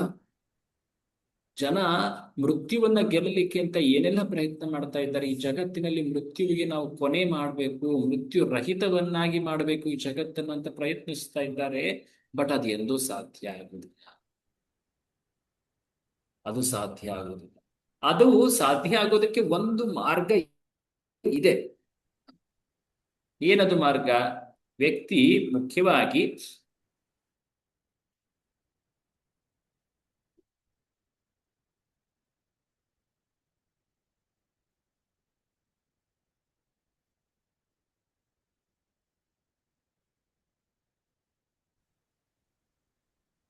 ಹರೇ ಕೃಷ್ಣ, ಈ ಜಗತ್ತಿನ ಸ್ವಭಾವ ಏನು? ಈಗ ತಾನೇ ನೋಡಿದ್ವಿ, ಒಂದು ಲೋಕ ಅಂತ ಹೇಳ್ತಾರೆ ಅಂತ. ಮೃತ್ಯುಲೋಕ ಅಲ್ವಾ? ಹ? ಈ ಜಗತ್ತಿನ ಸ್ವಭಾವ ಅಥವಾ ಗುಣ ಏನಂತ ನೋಡಿದ್ವಿ ನಾವು ಈಗ ತಾನೆ. ಮೃತ್ಯುಲೋಕ. ಮೃತ್ಯುಲೋಕ, ಸಾವಿನ ಲೋಕ. ಸೊ ಈ ಜಗತ್ತಿನ ಸ್ವಭಾವಕ್ಕೆ ವಿರುದ್ಧವಾಗಿ ನಾವು ಏನು ಬದಲಾವಣೆ ಮಾಡ್ಲಿಕ್ಕೆ ಆಗೋದಿಲ್ಲ. ಸೊ ನಮಗೆ ನಿಜವಾಗಿ ಆ ರೀತಿಯಾದಂತಹ ಫಲ ಬೇಕು ಅಂದ್ರೆ ನಾವು ಶಾಶ್ವತ ಲೋಕಕ್ಕೆ ಹೋಗಬೇಕು. ಈ ಅಶಾಶ್ವತ ಲೋಕದಲ್ಲಿ ಶಾಶ್ವತತೆಯನ್ನ ಪಡಿಲಿಕ್ಕೆ ಸಾಧ್ಯವಾ? ಇಲ್ಲ, ಸಾಧ್ಯ ಇಲ್ಲ. ಸೊ ಪ್ರಭುಪಾದರು ಹೇಳ್ತಾರೆ, ನಾವು ಆಧ್ಯಾತ್ಮಿಕ ಜಗತ್ತಿನೆಡೆ ಹೋಗಬೇಕು, ಆಧ್ಯಾತ್ಮಿಕ ಸ್ವರೂಪವನ್ನ ಪಡಿಬೇಕು. ಆಗ ನಾವು ಈ ಸಾವಿನ ಮೇಲೆ ಜಯವನ್ನ ಸಾಧಿಸಬಹುದು. ಅದನ್ನ ಶಾಸ್ತ್ರಗಳಲ್ಲಿ ವರ್ಣನೆ ಮಾಡಿದ್ದಾರೆ. ಸೊ ಹಾಗೆ ನಾವು ಆಧ್ಯಾತ್ಮಿಕ ಜ್ಞಾನವನ್ನು ಬೆಳೆಸ್ಕೊಂಡು ಆಧ್ಯಾತ್ಮಿಕ ಜಗತ್ತಿಗೆ ಹೋದಾಗ ನಾವು ಮೃತ್ಯುರಹಿತರಾಗಬಹುದು. ಇದು ಬಹಳ ಮುಖ್ಯವಾದಂತ ಅಂಶ. ಈ ಜಗತ್ತಿನ ಕುರಿತಾದ ಲಕ್ಷಣ, ಬಹಳ ಬೇಸಿಕ್ ಲಕ್ಷಣ ಅಂದ್ರೆ ಏನು? ಇದು ಮೃತ್ಯುಲೋಕ ಅಥವಾ ಸಾವಿನ ಲೋಕ. ಪ್ರಭುಪಾದರು ಮುಂದೆ ಹೇಳ್ತಾ ಹೋಗ್ತಾರೆ, ಈ ಜಗತ್ತಿನಲ್ಲಿರುವಂತಹ ಗ್ರಹಗಳು ಹೇಗಿದೆ ನೋಡಿ. ಅಫ್ಕೋರ್ಸ್ ಪ್ರಭುಪಾದರ ಶಕ್ತಿಗಳ ಬಗ್ಗೆ ಹೇಳ್ತಾರೆ, ಇದು ನಾವು ಮುಂಚೆ ಕೂಡ ನೋಡಿದೀವಲ್ವಾ. ಪರ ಅಪರ ಶಕ್ತಿಗಳು, ಮೋಸ್ಟ್ಲಿ ಮೊದಲನೇ ಶ್ಲೋಕದಲ್ಲೇ ನೋಡಿದ್ರಿ ಅನ್ಸುತ್ತೆ, ಮಂತ್ರ ಬಂದ್ರಲ್ಲಿ. ಪರಾಶಕ್ತಿ ಅಪರಾಶಕ್ತಿ. ಸೊ ಪ್ರಭುಪಾದರು ಮುಂದೆ ವರ್ಣಿಸ್ತಾ ಹೋಗ್ತಾರೆ ಹೇಗೆ ಈ ಜಗತ್ತು. ನಾನು ಆಗ್ತಾನೆ ನಿಮ್ಗೆ ಆ ಬ್ರಹ್ಮಾಂಡದ ಚಿತ್ರ ತೋರಿಸ್ತಾ ಇದ್ದೆ. ಈ ಬ್ರಹ್ಮಾಂಡ, ಇದರಲ್ಲಿ ಒಟ್ಟಾರೆ 14 ಲೋಕಗಳು. ಬಟ್ ಇವುಗಳನ್ನ ವಿಂಗಡಣೆ ಮಾಡಿರೋದು ನೋಡಿದ್ರೆ ಕೆಳಗಿನ ಲೋಕ, ಮಧ್ಯದ ಲೋಕ ಮತ್ತೆ ಮೇಲಿನ ಲೋಕ. ಎಲ್ಲ ಗ್ರಹಗಳನ್ನ ಇದರಲ್ಲಿ ವಿಂಗಡಣೆ ಮಾಡ್ತಾರೆ. ಪ್ರತಿ ಲೋಕ ಅದರದೇ ಆದಂತಹ ಸಮಯದ ಗಣನೆ ಇರುತ್ತೆ. ಕಾಲದ ಗಣನೆ ಅದು ಬದಲಾಗ್ತಾ ಹೋಗುತ್ತೆ. ಈಗ ಉದಾಹರಣೆಗೆ ಚಂದ್ರಗ್ರಹದಲ್ಲಿ ಒಂದು ದಿನ ಅಂದ್ರೆ, ಅಥವಾ ಚಂದ್ರಗ್ರಹದಲ್ಲಿ ಹೇಳಬಹುದು, ಸೂರ್ಯಗ್ರಹದಲ್ಲಿ ಭೂಲೋಕದಲ್ಲಿ 6 ತಿಂಗಳು. ಅರ್ಥವಾಗ್ತಾ ಇದೆ? ಸ್ವರ್ಗಲೋಕದಲ್ಲಿ ಒಂದು ದಿನ ಅಂದ್ರೇನು? 12 ಗಂಟೆ ಅಂದ್ರೇನು? ಭೌತಿಕ ಜಗತ್ತು ಅಂದ್ರೆ ಭೂಲೋಕದಲ್ಲಿ 6 ತಿಂಗಳು. ಅದಕ್ಕೆ ಅಲ್ವಾ ನಾವು ಏನ್ ಹೇಳ್ತಾರೆ, ಚಂದ್ರಾಯಣ, ಏನ್ ಹೇಳ್ತಾರೆ ಅದು? ಉತ್ತರಾಯಣ ದಕ್ಷಿಣಾಯನ. ಉತ್ತರಾಯಣ ದಕ್ಷಿಣಾಯಣ. ಉತ್ತರಾಯಣ ಅಂದ್ರೆ 6 ತಿಂಗಳು.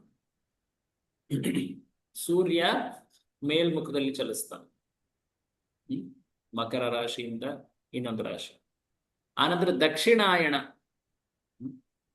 ಕೆಳಮುಖದಲ್ಲಿ ಚಲಿಸ್ತಾನೆ. ಅದು ರಾತ್ರಿ ಕಾಲ. ಆಕ್ಚುಲಿ ಹೇಳ್ಬೇಕಂದ್ರೆ ಸ್ವರ್ಗಲೋಕದಲ್ಲಿ, ಚಂದ್ರಲೋಕನು ಕೂಡ ಸ್ವರ್ಗವೇ. ಸೊ ಹೇಳೋದಾದ್ರೆ ಒಂದು ಲೋಕದಿಂದ ಇನ್ನೊಂದು ಲೋಕಕ್ಕೆ ಕಾಲದ ಗಣನೆ ಬದಲಾಗ್ತಾ ಹೋಗ್ತದೆ. ಸತ್ಯಲೋಕ ಅಂದ್ರೆ ಬ್ರಹ್ಮನ ಲೋಕ. ಅಲ್ಲಿ ಒಂದು ದಿನ ಅಂದ್ರೆ 12 ಗಂಟೆ ಅಂದ್ರೆ ಈ ಭೂಲೋಕದಲ್ಲಿ ಸಾವಿರಾರು ಯುಗಗಳು. ಯೋಚನೆ ಮಾಡಿ. ಆ ಗಣನೆಯನ್ನ ಭಗವದ್ಗೀತೆಯಲ್ಲಿ ಕೃಷ್ಣನೇ ಕೊಟ್ಟಿದ್ದಾನೆ. ಸೊ ಏನು ಹೇಳಲಾಗ್ತಾ ಇದೆ ಅಂದ್ರೆ, ಪ್ರತಿ ಒಂದು ಲೋಕದಿಂದ ಇನ್ನೊಂದು ಲೋಕಕ್ಕೆ ಏನು ಬದಲಾಗುತ್ತೆ? ಕಾಲಾವಧಿ ಬದಲಾಗುತ್ತೆ. ಸೊ ಪ್ರಭುಪಾದರು ಇಲ್ಲಿ ಬಹಳ ಇಂಟ್ರೆಸ್ಟಿಂಗ್ ಆಗಿರುವಂತ ಕೆಲ ಅಂಶಗಳನ್ನು ತೋರಿಸ್ತಾರೆ. ದಯವಿಟ್ಟು ಇದನ್ನ ಸ್ವಲ್ಪ ಓದಬೇಕು. ಐಹಿಕ ಲೋಕಗಳಲ್ಲೆಲ್ಲ, ಇಲ್ಲಿಂದ ಓದ್ತೀರಾ? ಯಾರಾದ್ರೂ ಓದ್ತೀರಾ? ಐಹಿಕ ಲೋಕಗಳೆಲ್ಲ ಸೂರ್ಯ, ಚಂದ್ರ, ಶುಕ್ರ ಗ್ರಹಗಳು ಸೇರಿದಂತೆ. ನಾನೀಗ ತಾನೇ ಹೇಳ್ತಾ ಇದ್ದೆ ಇದೆ. ದಯವಿಟ್ಟು ಓದಿ ಬೇಗ. ಐಹಿಕ ಲೋಕಗಳೆಲ್ಲ ಸೂರ್ಯ, ಚಂದ್ರ ಮತ್ತು ಶುಕ್ರ ಗ್ರಹಗಳು ಸೇರಿದಂತೆ ಊರ್ಧ್ವ, ಅಧೋ ಮತ್ತು ಮಧ್ಯ ಲೋಕಗಳೆಲ್ಲ ಪ್ರಪಂಚದಾದ್ಯಂತ ಹರಡಿವೆ. ಈ ಗ್ರಹಗಳು ಬ್ರಹ್ಮನ ಜೀವಿತಾವಧಿಯಲ್ಲಿ ಮಾತ್ರ ಇರುತ್ತವೆ. ಕೆಲವು ಕ್ಷುದ್ರ ಗ್ರಹಗಳು ಬ್ರಹ್ಮನ ಒಂದು ದಿನದ ಕೊನೆಯಲ್ಲಿ ನಾಶವಾಗಿ ಮತ್ತೆ ಬ್ರಹ್ಮನ ಮಾರನೆಯ ದಿನ ಸೃಷ್ಟಿಯಾಗುತ್ತವೆ. ಊರ್ಧ್ವ ಗ್ರಹಗಳಲ್ಲಿ ಕಾಲಮಾಪನವೇ ಬೇರೆ ರೀತಿಯದು. ನಮ್ಮ ಒಂದು ವರ್ಷ ಅಲ್ಲಿ 24 ಗಂಟೆಗಳಿಗೆ ಅಥವಾ ಒಂದು ಹಗಲು ಮತ್ತು ಒಂದು ರಾತ್ರಿಗೆ ಸಮ. ಭೂಮಿಯ ಮೇಲಣ ಸತ್ಯ, ತ್ರೇತ, ದ್ವಾಪರ ಮತ್ತು ಕಲಿ ಎಂಬ 4 ಯುಗಗಳು ಊರ್ಧ್ವ ಗ್ರಹಗಳ ಕಾಲಮಾನದಲ್ಲಿ 12,000 ವರ್ಷಗಳು ಮಾತ್ರ ಇರುತ್ತವೆ. ಇಷ್ಟು ಕಾಲಮಾನವನ್ನು 1,000ದಿಂದ ಗಣಿಸಿದರೆ ಬ್ರಹ್ಮನ ಒಂದು ಹಗಲಾಗುತ್ತದೆ. ಗುಣಿಸಿದರೆ ಬ್ರಹ್ಮನ ಒಂದು ಹಗಲಾಗುತ್ತದೆ. ಬ್ರಹ್ಮನ ಒಂದು ರಾತ್ರಿಯೂ ಅಷ್ಟೇ ವರ್ಷಗಳಾಗುತ್ತದೆ. ಅಂತ ಹಗಲು ರಾತ್ರಿಗಳು ಸೇರಿದಂಥ ತಿಂಗಳುಗಳು ವರ್ಷಗಳು ಇರುವಂಥ 100 ವರ್ಷಗಳ ಕಾಲ ಬ್ರಹ್ಮನು ಬದುಕುತ್ತಾನೆ. ಬ್ರಹ್ಮನ ಜೀವಿತಾವಧಿಯ ಕೊನೆಯಲ್ಲಿ ಇಡೀ ಜಗತ್ತೇ ನಾಶವಾಗುತ್ತದೆ. ನೋಡಿ ಬ್ರಹ್ಮ, ಥ್ಯಾಂಕ್ ಯು ಮಾತಾಜ್. ನೋಡಿ ಇಲ್ಲಿ ಬ್ರಹ್ಮನ ಒಂದು ದಿನದ ವರ್ಣನೆನೆ ಹೇಳ್ತಾ ಇದ್ದಾರೆ. ಆ ಒಂದು ದಿನದಲ್ಲೂ ಕೂಡ ಕೇವಲ 12 ಗಂಟೆಗಳಷ್ಟೇ ದಿನ. ರಾತ್ರಿಯ ಸಮಯದಲ್ಲಿ ಏನಾಗುತ್ತೆ? ಬ್ರಹ್ಮನ ರಾತ್ರಿಯ ಸಮಯದಲ್ಲಿ ಆಕ್ಚುಲಿ ಒಂದು ರೀತಿಯಾಗಿ ಪ್ರಳಯ ಆಗ್ತದೆ. ಸೊ ಬ್ರಹ್ಮನ ದಿನದ ಸಮಯದಲ್ಲಿ ಈ ಜಗತ್ತು ನಮಗೆ ಗೋಚರವಾಗತ್ತೆ ಅಥವಾ ವ್ಯಕ್ತವಾಗುತ್ತೆ. ವ್ಯಕ್ತ ಅಂತ ಹೇಳ್ತಾರೆ ಅದಕ್ಕೆ. ಬ್ರಹ್ಮನ ರಾತ್ರಿಯ ಸಮಯದಲ್ಲಿ ಈ ಜಗತ್ತು ಅವ್ಯಕ್ತವಾಗುತ್ತೆ. ಈ ಶಬ್ದ ನೀವು ಸ್ವಲ್ಪ ನೆನಪಲ್ಲಿಡಿ. ಅವ್ಯಕ್ತ. ಅವ್ಯಕ್ತ ಅಂದ್ರೆ ಏನು? ಈ ಜಗತ್ತು ಒಂದು ರೀತಿ ಹೊರಮುಖದಲ್ಲಿ ನಾಶವಾದಂತೆ ಕಾಣ್ತಾ ಇದೆ. ಬಟ್ ಆಕ್ಚುಲಿ ಏನನ್ನು ನಾಶ ಆಗೋದಿಲ್ಲ, ಅದರ ರೂಪ ಬದಲಾಗುತ್ತೆ. ಈ ಲೋಕಗಳೆಲ್ಲವೂ ಕೂಡ ನಶಿಸಿ ಹೋಗಿ ಅವುಗಳ ರೂಪಗಳು ಒಂದು ರೀತಿ ನಶಿಸಿ ಹೋಗ್ತವೆ. ಅದರ ಮೂಲ ರೂಪ ಏನು? ಆ ಪಂಚಮಹಾಭೂತ, ಆ ತತ್ವಗಳು ಇರ್ತವೆ. ಸೊ ಪ್ರಳಯ ಅನ್ನೋದು ಅದಕ್ಕೆ. ಸೊ ಬ್ರಹ್ಮನ ದಿನದ ಕೊನೆಯಲ್ಲಿ ಪ್ರಳಯವಾಗ್ತದೆ. ಸೊ ಈ ರೀತಿಯಾಗಿ ಅನೇಕ ಪ್ರಳಯಗಳಿವೆ. ಆಕ್ಚುಲಿ ಹೇಳ್ಬೇಕಂದ್ರೆ 4 ರೀತಿಯ ಪ್ರಳಯಗಳಿವೆ. ಬಟ್ ಇಲ್ಲಿ ಪ್ರಭುಪಾದರು 2 ರೀತಿ ಪ್ರಳಯಗಳನ್ನ ಮುಖ್ಯವಾಗಿ ವರ್ಣಿಸ್ತಾರೆ. ಅದನ್ನ ತಿಳ್ಕೊಂಡ್ರೆ ಸಾಕು. ಮೊದಲನೇ ರೀತಿಯ ಪ್ರಳಯ ಅನ್ನೋದು ಬ್ರಹ್ಮನ ಪ್ರತಿದಿನದ ಕೊನೆಯಲ್ಲಿ ಆಗುವಂಥದ್ದು. ಪ್ರತಿದಿನದ ಏನು? ಹರೇ ಕೃಷ್ಣ. ಪ್ರತಿದಿನದ ಕೊನೆಯಲ್ಲಿ. ಪ್ರತಿದಿನದ ಕೊನೆಯಲ್ಲಿ. Thank you. ನೋಡಿ, ಆನ್ಲೈನ್ ಕ್ಲಾಸಲ್ಲಿ ನೀವು ರೆಸ್ಪಾಂಡ್ ಮಾಡದೇ ಇದ್ರೆ ನಮ್ಗೆ ಗೊತ್ತಾಗೋದಿಲ್ಲ ನಾವೇನ್ ಹೇಳ್ತಾ ಇದೀವಿ ಅನ್ನೋದು ಕೂಡ. ಸೊ ದಯವಿಟ್ಟು ನಾನು ಅದಕ್ಕೆ ಪದೇ ಪದೇ ಪ್ರಶ್ನೆ ರೂಪದಲ್ಲಿ ಅಥವಾ ನಿಮ್ಮಿಂದ ಕನ್ಫರ್ಮೇಶನ್ ರೂಪದಲ್ಲಿ ಪ್ರಶ್ನೆ ಕೇಳ್ತಾ ಇದ್ರೆ ಪ್ಲೀಸ್ ರೆಸ್ಪಾಂಡ್. ಕೈಂಡ್ಲಿ ನೀವು ಉತ್ತರ ಕೊಡಿ. ಇಲ್ಲಾಂದ್ರೆ ಏನು ಅರ್ಥ ಆಗೋದಿಲ್ಲ ನನಗೆ. ಆಡಿಯೋ ಬ್ರೇಕ್ ಆಗ್ತಾ ಇದೆಯೋ ಅಥವಾ ಜನರಿಗೆ ನನ್ನ ಶಬ್ದಗಳ ಅರ್ಥ ಆಗ್ತಾ ಇದೆಯೋ ಏನಾಗ್ತದೆ ಗೊತ್ತಿಲ್ಲ. ಓಕೆ. ಸೊ ಬ್ರಹ್ಮನ ಒಂದು ದಿನ ಅಂದ್ರೆ 12 ಗಂಟೆ, ಅದು 1000 ಯುಗಗಳಷ್ಟು ಅವಧಿ ಅದು. ಸೊ ಬ್ರಹ್ಮನ ದಿನದ ಕೊನೆಯಲ್ಲಿ ಏನಾಗತ್ತೆ? ಈ 14 ಲೋಕಗಳಲ್ಲಿ ಹೇಳ್ಬೇಕಂದ್ರೆ ಆಲ್ಮೋಸ್ಟ್ ಎಲ್ಲಾ ಲೋಕಗಳು, ಕೆಲ ಲೋಕಗಳು ಮಾತ್ರ, ಮೇಲಿನ ಕೆಲ ಲೋಕಗಳು ಮಾತ್ರ, ಮಹರ್ಜನ ತಪೋ ಸತ್ಯ ಲೋಕಗಳು ಮಾತ್ರ, ಅಂದ್ರೆ ಸ್ವರ್ಗ ಲೋಕಕ್ಕಿಂತ ಮೇಲಿರೋ ಕೆಲ ಲೋಕಗಳು ಮಾತ್ರ ಉಳಿದಿರ್ತವೆ. ಅವುಗಳು ಕೂಡ, ಅಲ್ಲಿರುವಂತಹ ಜನರು ಕೂಡ ಮೇಲ್ಗಡೆ ಇರೋ ಲೋಕಕ್ಕೆ ಅವರು ಮೇಲೆ ಇರ್ತಾರೆ. ಬಟ್ ಸ್ವರ್ಗಲೋಕದಿಂದ ಕೆಳಗಡೆ ಇರುವಂತಹ ಲೋಕಗಳು ಯಾವ್ಯಾವ್ದು? ಸ್ವರ್ಗಲೋಕ, ಭುವರ್ಲೋಕ, ಭೂಲೋಕ. ಭೂಲೋಕದ ಕೆಳಗೆ ಅತಲ ಪತಲ ವಿತಲ ತಲಾತಲ ಅತಲ ವಿತಲ ಸುತಲ ತಲಾತಲ ಮಹಾತಲ ರಸಾತಲ. ಕೊನೆದು ಗೊತ್ತಿರುತ್ತಲ್ಲ, ಕೊನೆಯದೇನು? ಪಾತಾಳ. ಎಸ್, ಪಾತಾಳ. ಸೊ ಇವೆಲ್ಲ ಲೋಕಗಳು ನಶಿಸುತ್ತೆ. ಸೊ ಅಲ್ಲಿರುವಂತಹ ಜೀವಿಗಳು ಏನಾಗ್ತವೆ? ಆ ಜೀವಿಗಳೆಲ್ಲರೂ ಕೂಡ ಅವರ ಶರೀರ ನಶಿಸಿ ಹೋಗುತ್ತೆ. ಬಟ್ ಆತ್ಮಕ್ಕೆ ನಾಶ ಆಗತ್ತಾ ಹೇಳಿ? ಆತ್ಮನ ನೀವು ಸುಡ್ಬೋದಾ, ತೊಳಿಬೋದಾ, ಒಣಗಿಸ್ಬೋದಾ? ಇಲ್ಲ. ಇಲ್ಲ. ಸೊ ಆತ್ಮ ಎಲ್ಲೋಗುತ್ತೆ? ಮೇಲೆ ಇನ್ನು ಬರ್ಬೇಕು. ಆ ಆತ್ಮ ಮೇಲೆ ಭಗವನ್ ಹತ್ರ ಬರ್ಬೇಕು, ಇಲ್ಲಾಂದ್ರೆ ಅಲ್ಲಿ ಇಲ್ಲಾಂದ್ರೆ ಎಲ್ಲಿರುತ್ತೆ? ಗಾಯತ್ರಿ ಇಲ್ಲ, ಮಾತಾಜಿ ಭಗವನ್ ಅವರು ಎಲ್ಲ ಹತ್ರನೇ ರೆಸ್ಪಾಂಡ್ ಬರ್ಬೇಕು, ಮಾಡ್ತಾ ಅಲ್ಲೇ ಇದ್ದಾರೆ, ಬೇರೆ ಇರಕ್ಕೆ ಯಾರ್ದು ಆಗಲ್ಲ. ವಾಯ್ಸ್ ಕೇಳ್ತಾನೆ ಇಲ್ಲ ನಾನು. ಕ್ಲಾಸಲ್ಲಿ ಮೋಸ್ಟ್ಲಿ ಗಾಯತ್ರಿ ಮಾತಾಜಿ ಮಾತ್ರ ಇದ್ದಾರೆ. ಹರೇ ಕೃಷ್ಣ. ನೆಕ್ಸ್ಟ್ ಟೈಮ್ ಇಂದ ನಾವು ನೀವು ಭೇಟಿಯಾಗಿ 1 to 1 ಕ್ಲಾಸ್ ಮಾಡುವ, ಸಾಕಷ್ಟೇ ಅಲ್ವಾ? ಏನಂತೀರ? ಮಾತಾಜಿ ಸರ ಯಾಕೆ ಸೈಲೆಂಟ್ ಆಗಿದ್ದಾರೆ ಗೊತ್ತಿಲ್ಲ. ಇಬ್ರು Anyway, ಆಬ್ಸೆಂಟ್ ಇದಾರೆ ಬ್ರೋ, ಅದಕ್ಕೆ the okay, one who talks more. ಅಲ್ಲ ಅವ್ರು ಅದೇ ಜಾಸ್ತಿ ಮಾತಾಡ್ತಾ ಇದ್ರು. ಯಾನ್ ಚಂದ್ರಿಕಾ ಮಾತಾಜಿ ಒಬ್ರು, ಇನ್ನೊಬ್ರು ಅಲ್ಲ ಯಾರು? ಓಕೆ, ನಾನೇನು ಯಾರು ಜಾಸ್ತಿ ಮಾತಾಡೋದು ಕಡಿಮೆ, ಅಟ್ಲೀಸ್ಟ್ ಪ್ರಶ್ನೆ ಕೇಳಿದಾಗ ಉತ್ತರ ಹೇಳಿ. ನೀವು ಜಾಸ್ತಿ ಮಾತಾಡೋದು ಅಂತ ಆ ರೀತಿ ಅಲ್ಲ ಹೇಳಿ. ಅಲ್ಲಲ್ಲ, ಅದೇ Anyway, ಜಾಸ್ತಿ ಅದನ್ನೇ ಹೇಳ್ತಾ ಇರೋದು. ಅವ್ರೇ ಜಾಸ್ತಿ ತಕ್ಷಣ okay. ಹೇಳ್ತಾ ಇದ್ರು. ಹ್ಮ್. ಎನಿವೆ, ಪ್ರಭುಪಾದರ ಪುಸ್ತಕದಲ್ಲಿದೆ, ಓದಿ ಕೂಡ ತಿಳ್ಕೊಳ್ಬೋದು. ಸೊ ಪಾಯಿಂಟ್ ಏನಂದ್ರೆ, ಪ್ರತಿ ದಿನದ ಅಂತ್ಯದಲ್ಲಿ, ಬ್ರಹ್ಮನ ದಿನದ ಅಂತ್ಯದಲ್ಲಿ ಪ್ರಳಯವಾಗ್ತದೆ. ಅದಾದ ಮೇಲೆ ಆ ಸ್ಥಿತಿ ಏನಾಗತ್ತೆ? ಅವ್ಯಕ್ತ. ಜೀವಿಯ ಶರೀರ, ಸೂಕ್ಷ್ಮ ಶರೀರ ನಾಶ ಆಗೋದಿಲ್ಲ, ಸ್ಥೂಲ ಶರೀರ ಏನಿದೆ ಅದು ನಾಶ. ಜೀವಿ ಆಗ ಕೆಳಗಿರುವಂತಹ ಗರ್ಭೋದಕಶಾಹಿ ವಿಷ್ಣುವಿನ ಶರೀರದೊಳಗೆ ಪ್ರವೇಶಿಸಿ ಅಲ್ಲಿ ಒಂದು ರೀತಿ ನಿಷ್ಕ್ರಿಯವಾಗಿ ಇರುತ್ತೆ. ಪೂರ್ತಿ ರಾತ್ರಿ ಸಮಯ, ಪೂರ್ತಿ ಅಂದ್ರೆ 12 ಗಂಟೆಗಳು, ಸಾವಿರಾರು ಯುಗಗಳು ಏನಿದೆ ಅವೆಲ್ಲವೂ ಕಾಲ ಕಳೆಯೋವರೆಗೂ ಕೂಡ ಜೀವಿಗೆ ಶರೀರ ದೊರಕೋದಿಲ್ಲ. ಆ ಸ್ಥಿತಿಗೆ ಏನಂತ ಹೇಳ್ತಾರೆ? ಆ ಸ್ಥಿತಿಗೆ ಅವ್ಯಕ್ತ. ಅವ್ಯಕ್ತ. ಅವ್ಯಕ್ತ ಸ್ಥಿತಿ. ಸೊ ವ್ಯಕ್ತ, ಅವ್ಯಕ್ತ. ಅವ್ಯಕ್ತ. ಸೊ ಈ ಶಬ್ದಗಳು ನೀವು ಭಗವದ್ಗೀತೆಯಲ್ಲೂ ಕೇಳ್ತೀರಾ. ವ್ಯಕ್ತೋ ವ್ಯಕ್ತಾತ್ ಸನಾತನಃ, ಈ ಶಬ್ದಗಳು ಉಪಯೋಗಿಸ್ತಾನೆ ಶ್ರೀಕೃಷ್ಣ ಭಗವದ್ಗೀತೆಯಲ್ಲಿ. ಸೊ ಆ ಶಬ್ದಗಳ ಅರ್ಥ ಇಲ್ಲಿ ನಾವು ತಿಳ್ಕೊಳ್ತಾ ಇದ್ದೀವಿ. ಸೊ ಪ್ರಭುಪಾದರು ಹೇಳ್ತಾರೆ ನೋಡಿ, ಈಗ ಪುಸ್ತಕದ ಟೆಕ್ಸ್ಟ್ ಅನ್ನ ನೋಡೋದಾದ್ರೆ ಪ್ರಭುಪಾದರು ಹೇಳ್ತಾರೆ, ವ್ಯಕ್ತ ಅವ್ಯಕ್ತ ಲೋಕಗಳು, ನಂತರ ನಾಶ, ನಂತರ ಪ್ರಳಯದ ಬಗ್ಗೆ ಅವರು ಮಾತಾಡ್ತಾರೆ. ಸೊ ಇಲ್ಲಿ ನೋಡಿ, ಈ ಐಹಿಕ ಜಗತ್ತಿನ ಎಲ್ಲ ಗ್ರಹಗಳು ನಾಶವಾದರೂ ಅವು ಮಾತ್ರ ಇರುತ್ತವೆ. ಯಾವುಗಳು? ಆಧ್ಯಾತ್ಮಿಕ ಲೋಕಗಳೇ.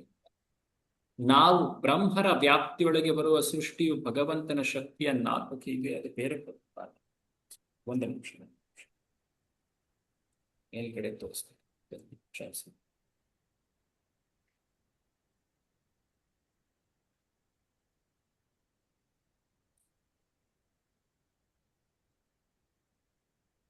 ಇಲ್ಲಿದೆ, ಅವ್ಯಕ್ತ ಅಂತ ಬರ್ದಿದೆ.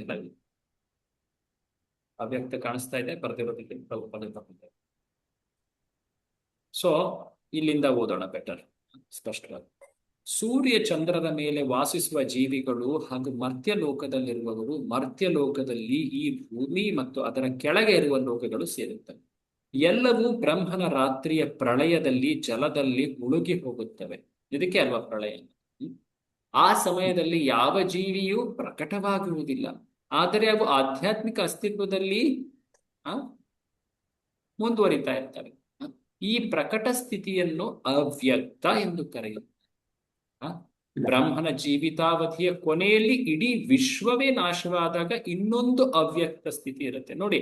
ಸೊ ಏನಾಗ್ತಾ ಇದೆ? ಬ್ರಹ್ಮನ ದಿನದ ಸಮಯದಲ್ಲಿ ಪೂರ್ತಿ ಜಗತ್ತು ಗೋಚರವಾಗತ್ತೆ, ಜೀವಿಗಳಿಗೆ ಶರೀರವಿರ್ತದೆ, ಎಲ್ಲ ಲೋಕಗಳು ಕಾಣ್ತೇವೆ, 14 ಲೋಕಗಳು. ರಾತ್ರಿ ಸಮಯದಲ್ಲಿ ಏನಾಯ್ತು? ಪ್ರಳಯ ಆಗಿ ಎಲ್ಲವೂ ನಾಶ, ಪ್ರಳಯ ಅವ್ಯಕ್ತ. ಮತ್ತೆ ದಿನದ ಬೆಳಿಗ್ಗೆ, ದಿನ ಸ್ಟಾರ್ಟ್ ಆಗುವಂತಹ ಸಮಯ ಅಂದ್ರೆ ಬೆಳಿಗ್ಗಿನ ಸಮಯದಲ್ಲಿ ಬ್ರಹ್ಮ ಮತ್ತೆ ಸೃಷ್ಟಿ ಮಾಡ್ತಾನೆ. ಪ್ರತಿದಿನ ಬೆಳಿಗ್ಗೆ ಆತ ಸೃಷ್ಟಿ ಮಾಡ್ತಾನೆ. ಯಾರು ಬ್ರಹ್ಮ. ಬ್ರಹ್ಮ. ಸೊ ಹೀಗೆ ಆತ ದಿನ ಸೃಷ್ಟಿ ಮಾಡ್ತಾ ಇರ್ತಾನೆ. ಮತ್ತೆ ರಾತ್ರಿ ಅದು ಪ್ರಳಯವಾಗ್ತಾ ಇರುತ್ತೆ. ಆಂಶಿಕ ಪ್ರಳಯ ಅಥವಾ ನೈಮಿತ್ತಿಕ ಪ್ರಳಯ ಅಂತ ಹೇಳ್ತಾರೆ ಅದಕ್ಕೆ. ಹೀಗೆ ಆತ ಪೂರ್ತಿ 100 ವರ್ಷಗಳ ಜೀವಿತಾವಧಿ ಆತನದ್ದು ಪೂರ್ತಿ ಆದ ಮೇಲೆ ಬ್ರಹ್ಮನಿಗೆ ಕೊನೆ ಆಗತ್ತಲ್ವಾ, ಆ ಸಮಯದಲ್ಲಿ ಒಂದು ಮಹಾಪ್ರಳಯವಾಗ್ತದೆ, ಪ್ರಾಕೃತಿಕ ಪ್ರಳಯ ಅಂತ. ಆ ಪ್ರಳಯದಲ್ಲಿ ಬ್ರಹ್ಮನ ಲೋಕವು ನಾಶವಾಗ್ತದೆ.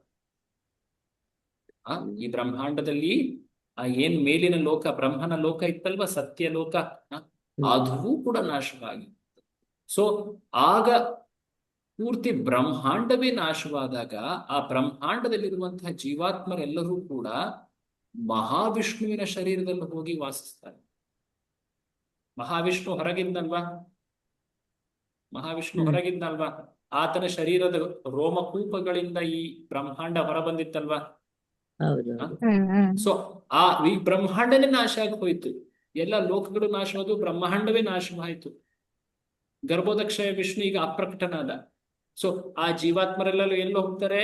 ಮಹಾವಿಷ್ಣುವಿನ ಬಳಿ ಹೋಗ್ತಾರೆ. ಆತನ ಶರೀರದೊಳಗಡೆ ಅವರು ನಿಷ್ಕ್ರಿಯರಾಗಿ ಅನೇಕ ಕಾಲ, ಅನೇಕ ವರ್ಷಗಳು, ಸಹಸ್ರಾಬ್ದಿಗಳು ಅಲ್ಲೇ ಇರ್ಬೇಕಾಗಿತ್ತು. ಸೊ ಹೀಗೆ ಇದು ಮಹಾ.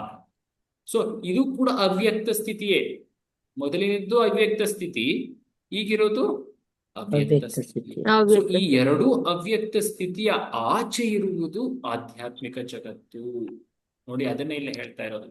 ಇವೆರಡೂ ಅವ್ಯಕ್ತ ಸ್ಥಿತಿಗಳ ಆಚೆ ಒಂದು ಆಧ್ಯಾತ್ಮಿಕ ವಾಯುಮಂಡಲ ಅಥವಾ ಪ್ರಕೃತಿ ಇರುತ್ತದೆ. ಇಲ್ಲಿ ಅನೇಕಾನೇಕ ಆಧ್ಯಾತ್ಮಿಕ ಲೋಕಗಳಿರುತ್ತೆ. ಇವು ಶಾಶ್ವತವಾಗಿ ಅಸ್ತಿತ್ವದಲ್ಲಿ ಇರುತ್ತೆ. ಈ ಐಹಿಕ ಜಗತ್ತಿನ ಎಲ್ಲ ಗ್ರಹಗಳು ನಾಶವಾದರೂ ಕೂಡ ಅವಿರುತ್ತೆ. ನಾನಾ ಬ್ರಹ್ಮರ ವ್ಯಾಪ್ತಿಯೊಳಗೆ ಬರುವ ಸೃಷ್ಟಿಯು ಭಗವಂತನ ಶಕ್ತಿಯ 4ನೇ 1 ಭಾಗ ಅಷ್ಟೇ. ಇದು ಇನ್ನೊಂದು ಅಂಶ ಬರ್ತಾ ಇದೆ. ಏನಿದು? ಈ ಪೂರ್ತಿ ಬ್ರಹ್ಮಾಂಡ ಅಥವಾ ಭೌತಿಕ ಜಗತ್ತೇನಿದೆಯಲ್ಲ, ಭೌತಿಕ ಅಸ್ತಿತ್ವ, ಇದರಲ್ಲಿ ಎಷ್ಟು ಬ್ರಹ್ಮಾಂಡಗಳಿವೆ? ಹರೇ ಕೃಷ್ಣ, ಎಷ್ಟು ಬ್ರಹ್ಮಾಂಡ ಇರಬಹುದು? 10, 15, 100? ಸಂಖ್ಯೆ 14. ಅನಂತ ಬ್ರಹ್ಮಾಂಡಗಳು, ಅಸಂಖ್ಯ ಬ್ರಹ್ಮಾಂಡಗಳು, ಎಣಿಸ್ಲಿಕ್ಕೆ ಆಗುವುದಿಲ್ಲ. ಅನೇಕ ಬ್ರಹ್ಮಾಂಡಗಳು. ಈ ಎಲ್ಲ ಬ್ರಹ್ಮಾಂಡಗಳು ಈ ಭೌತಿಕ ಜಗತ್ತಿನ ಈ ಸಮುದ್ರದಲ್ಲಿ, ಭೌತಿಕ ಜಗತ್ತು ಅನ್ನೋದು ಒಂದು ಸಾಗರ ಅಲ್ವಾ, ಸಂಸಾರ ಸಾಗರ. ಅಲ್ಲಿ ಅವು ತೇಲಾಡ್ತಾ ಇದೆ. ಇದಕ್ಕೂ ಮೀರಿದ್ದು ಮೇಲೆ ಇರುವಂಥದ್ದು ಆಧ್ಯಾತ್ಮಿಕ ಅಸ್ತಿತ್ವ. ಆ ಅಸ್ತಿತ್ವದಲ್ಲಿ ಅನೇಕ ಲೋಕಗಳಿವೆ, ಅನೇಕ ಗ್ರಹಗಳಿವೆ. ಅಲ್ಲೂ ಕೂಡ ಅನಂತ ಗ್ರಹಗಳಿವೆ. ಭೌತಿಕ ಜಗತ್ತಿನಲ್ಲೂ ಅನಂತ ಬ್ರಹ್ಮಾಂಡಗಳಿವೆ. ಆಧ್ಯಾತ್ಮಿಕ ಜಗತ್ತಿನಲ್ಲಿ ಅನಂತ ವೈಕುಂಠ ಲೋಕಗಳಿವೆ. ವೈಕುಂಠ ಅನ್ನೋದು ಕೇವಲ ಒಂದು ಲೋಕ ಅಲ್ಲ, ಅನೇಕ ವೈಕುಂಠ ಲೋಕಗಳಿವೆ. ಪ್ರತಿಯೊಂದು ವೈಕುಂಠ ಲೋಕಕ್ಕೆ ನಿರ್ದಿಷ್ಟವಾದಂತಹ ಹೆಸರಿದೆ.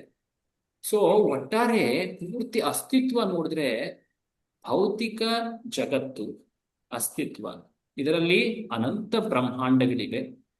ಆಧ್ಯಾತ್ಮಿಕ ಅಸ್ತಿತ್ವದಲ್ಲಿ ಅನಂತ ವೈಕುಂಠ ಲೋಕಗಳಿವೆ. ಸೊ ಇವೆಲ್ಲವನ್ನು ನಾವು ಕಂಪೇರ್ ಮಾಡಿ ನೋಡೋದಾದ್ರೆ, ಭೌತಿಕ ಅಸ್ತಿತ್ವ ಎಷ್ಟು ಭಾಗ ಇದು? ಇದು 25% ಭಾಗ ಮಾತ್ರ. ಒಟ್ಟಾರೆ ಅಸ್ತಿತ್ವದಲ್ಲಿ 25% ಅಂದ್ರೆ ಏಕಪಾದ ಅಥವಾ 4ರಲ್ಲಿ 1 ಭಾಗ ಮಾತ್ರ ಭೌತಿಕ ಅಸ್ತಿತ್ವ. ಆಧ್ಯಾತ್ಮಿಕ ಅಸ್ತಿತ್ವ ಎಷ್ಟು? 75% ಭಾಗ.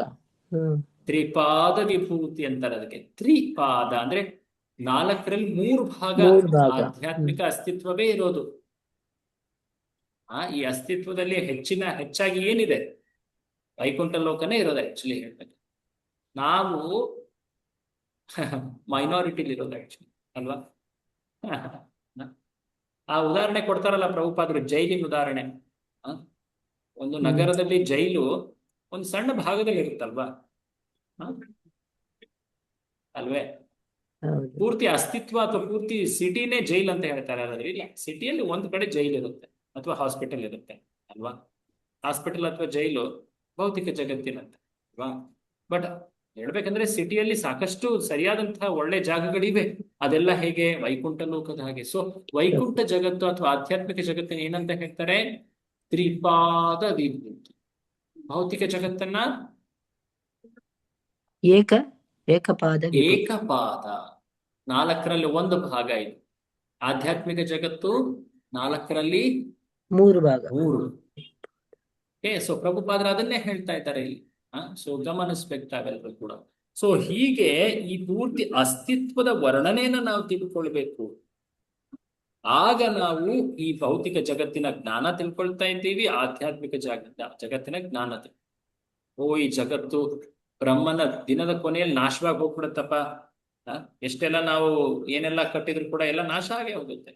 ಶಾಶ್ವತವಾದಂತಹ ಲೋಕ ಏನಲ್ಲ ಇದು.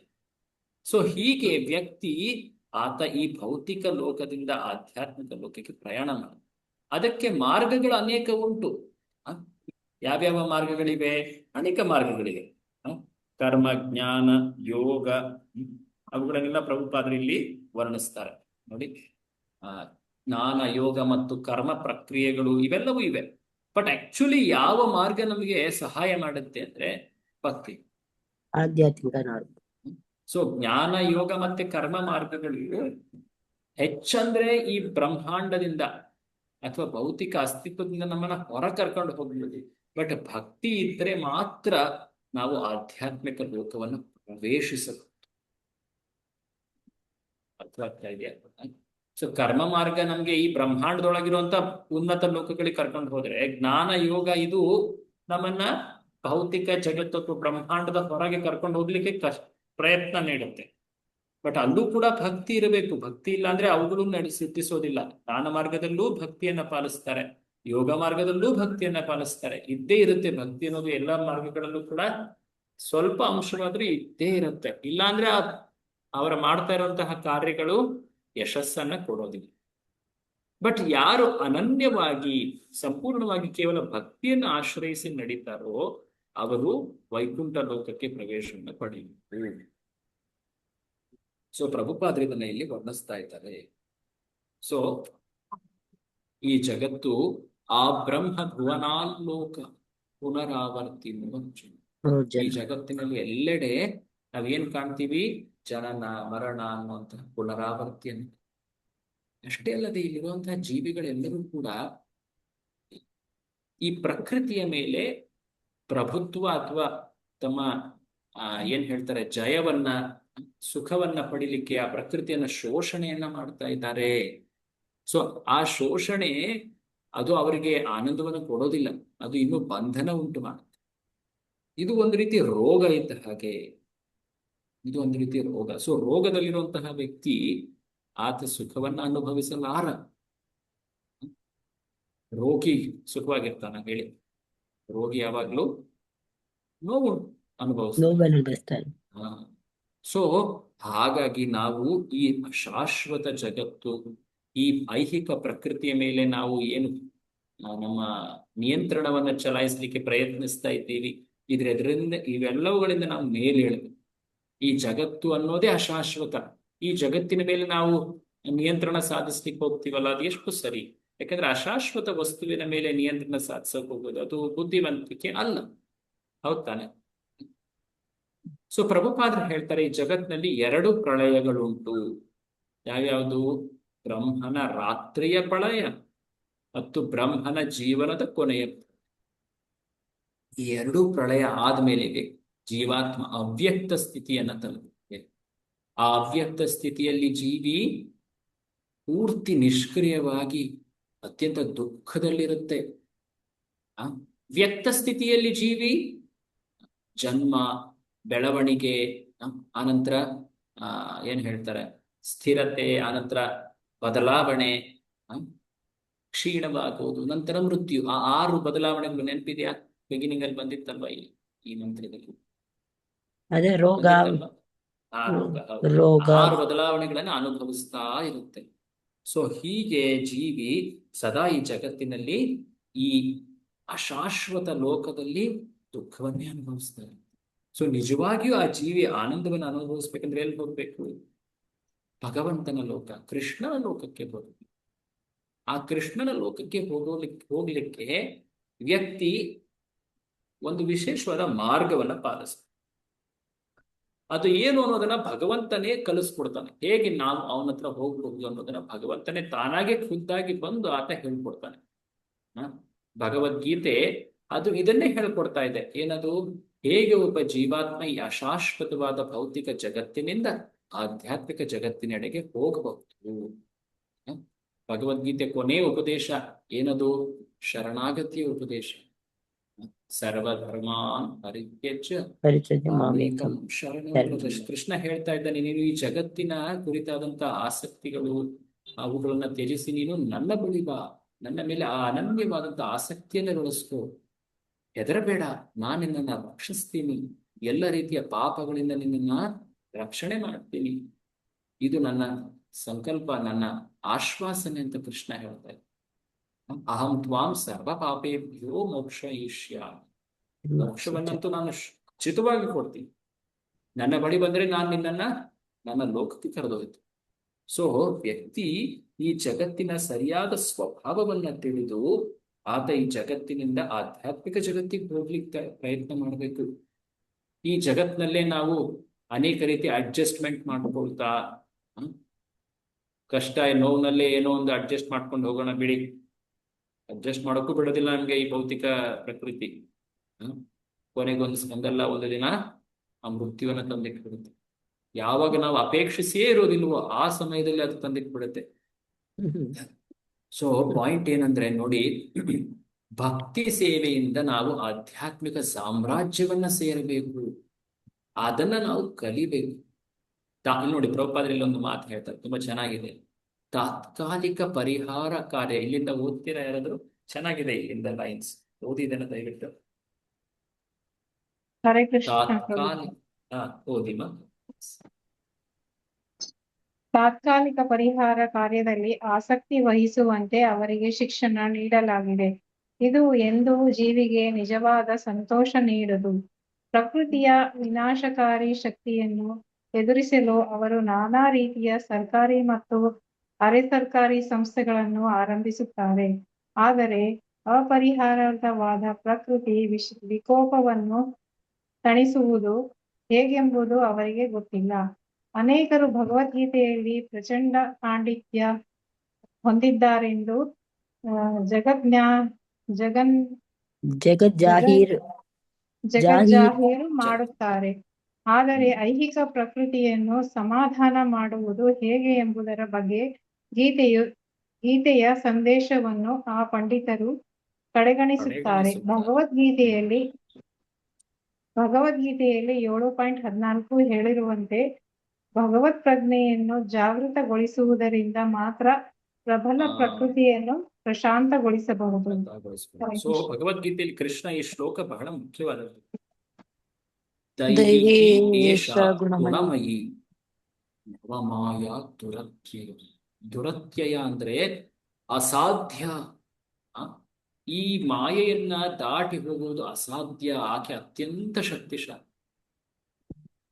ಸೊ ಹೇಗೆ ನಾವು ಈ ಭೌತಿಕ ಜಗತ್ತನ್ನ ನಾವು ಪಾರ್ ಮಾಡಿ ಹೋಗಬಹುದು? ಕೃಷ್ಣ ಮುಂದಿನ ಸಾಲ ಮಾಂ ಏವಯೇ ಪ್ರಪದ್ಯಂತೆ ಮಾಯಾ ಏತಾಂ ತರಂತಿತೆ. ಕೇವಲ ನನ್ನಲ್ಲಿ ಶರಣಾದ್ರೆ ಮಾತ್ರ ವ್ಯಕ್ತಿ ಈ ಭೌತಿಕ ಜಗತ್ತನ್ನ ದಾಟಬಹುದು. ಸೊ ಕೃಷ್ಣ ಭಗವದ್ಗೀತೆಯಲ್ಲಿ ಯಾವುದೇ ಒಂದು ಗೊಂದಲದ ಮಾತನ್ನು ಹೇಳಿಲ್ಲ, ಸ್ಪಷ್ಟವಾಗಿ ಹೇಳಿದ ಯಾವ ಮಾರ್ಗವನ್ನು ಅನುಸರಿಸಬೇಕು, ಯಾವುದರಿಂದ ಏನು ಫಲ ಸಿಗುತ್ತೆ ಅಂತ. ಆದ್ರೆ ನಾವು ಅದನ್ನ ಸರಿಯಾಗಿ ಪರಿಗಣಿಸದೆ ಬೇರೆಲ್ಲ ಪ್ರಯತ್ನ ಮಾಡಿದ್ರು ಕೂಡ ಅದರಿಂದ ನಾವು ಸೋಲನ್ನೇ ಅನುಭವಿಸ್ತೀವಿ. ಸೊ ಕೃಷ್ಣ ಏನು ಹೇಳ್ತಾ ಇದ್ದಾರೆ ನೋಡಿ, ಈ ಶ್ಲೋಕದಲ್ಲಿ, ಈಶೋಪನಿಷತ್ತಿನ ಈ ಶ್ಲೋಕದಲ್ಲಿ ಏನು ಹೇಳಲಾಗ್ತಾ ಇದೆ, ಎರಡನ್ನೂ ಕೂಡ ನಾವು ಸಮಾನವಾಗಿ ಕಲಿತಾ ಹೋಗ್ಬೇಕು, ಅಂದ್ರೆ ಒಟ್ಟಾಗಿ ಕಲಿತಾ ಹೋಗ್ಬೇಕು. ಸೊ ಪ್ರಭುಪಾದರು ಹೇಳ್ತಾರೆ ಇಲ್ಲಿ, ಮಾನವನು ಸಂಭೂತಿಯನ್ನು ಅಂದ್ರೆ ದೇವೋತ್ತಮ ಪರಮಪುರುಷನನ್ನು, ವಿನಾಶವನ್ನು ಅಂದ್ರೆ ಈ ಜಗತ್ತು ತಾತ್ಕಾಲಿಕ ಐಹಿಕ ಅಭಿವ್ಯಕ್ತಿ, ಇವೆರಡನ್ನೂ ಸಂಪೂರ್ಣವಾಗಿ ತಿಳಿದಿರಬೇಕೆಂದು ಈಶೋಪನಿಷತ್ತು ಈ ಮಂತ್ರದಲ್ಲಿ ನಮಗೆ ಉಪದೇಶಿಸ. ಸೊ ತಾತ್ಕಾಲಿಕ ಈ ಜಗತ್ತೇನಿದೆ ಐಹಿಕ ಅಭಿವ್ಯಕ್ತಿ, ಇದನ್ನು ಮಾತ್ರ ತಿಳ್ಕೊಂಡ್ಬಿಟ್ರೆ ಏನನ್ನೂ ಉಳಿಸ್ಲಿಕ್ಕೆ ಸಾಧ್ಯ ಇಲ್ಲ. ಯಾಕಂದ್ರೆ ಈ ಜಗತ್ತೇ ಅಶಾಶ್ವತ. ಈ ಜಗತ್ತಿನಲ್ಲಿರುವಂತ ಪ್ರತಿಯೊಂದು ಅಂಶವೂ ನಾಶವಾಗಿ ಹೋಗುತ್ತೆ. ಸಾಮಾನ್ಯವಾಗಿ ಆಧ್ಯಾತ್ಮಿಕ ಸಂಸ್ಥೆಗಳು ಪರೋಪಕಾರದ ಕಾರ್ಯಗಳಲ್ಲಿ ತೊಡಗ್ಬಿಡ್ತಾರೆ. ಬಟ್ ನೋಡಿ, ಆಧ್ಯಾತ್ಮಿಕ ಸಂಸ್ಥೆಗಳು ಏನನ್ನ ಮುಖ್ಯ ಗುರಿ ಇಟ್ಟು ಪ್ರಾರಂಭ ಆದವು? ಜೀವಾತ್ಮನನ್ನ ಆಧ್ಯಾತ್ಮಿಕ ಜಗತ್ತಿಗೆ ಕರೆದೊಯ್ಬೇಕು ಅಂತ. ಹೌದ್ ತಾನೆ? ಹೌದು, ಹರೇ ಕೃಷ್ಣ. ಹೌದು ಪ್ರಭು.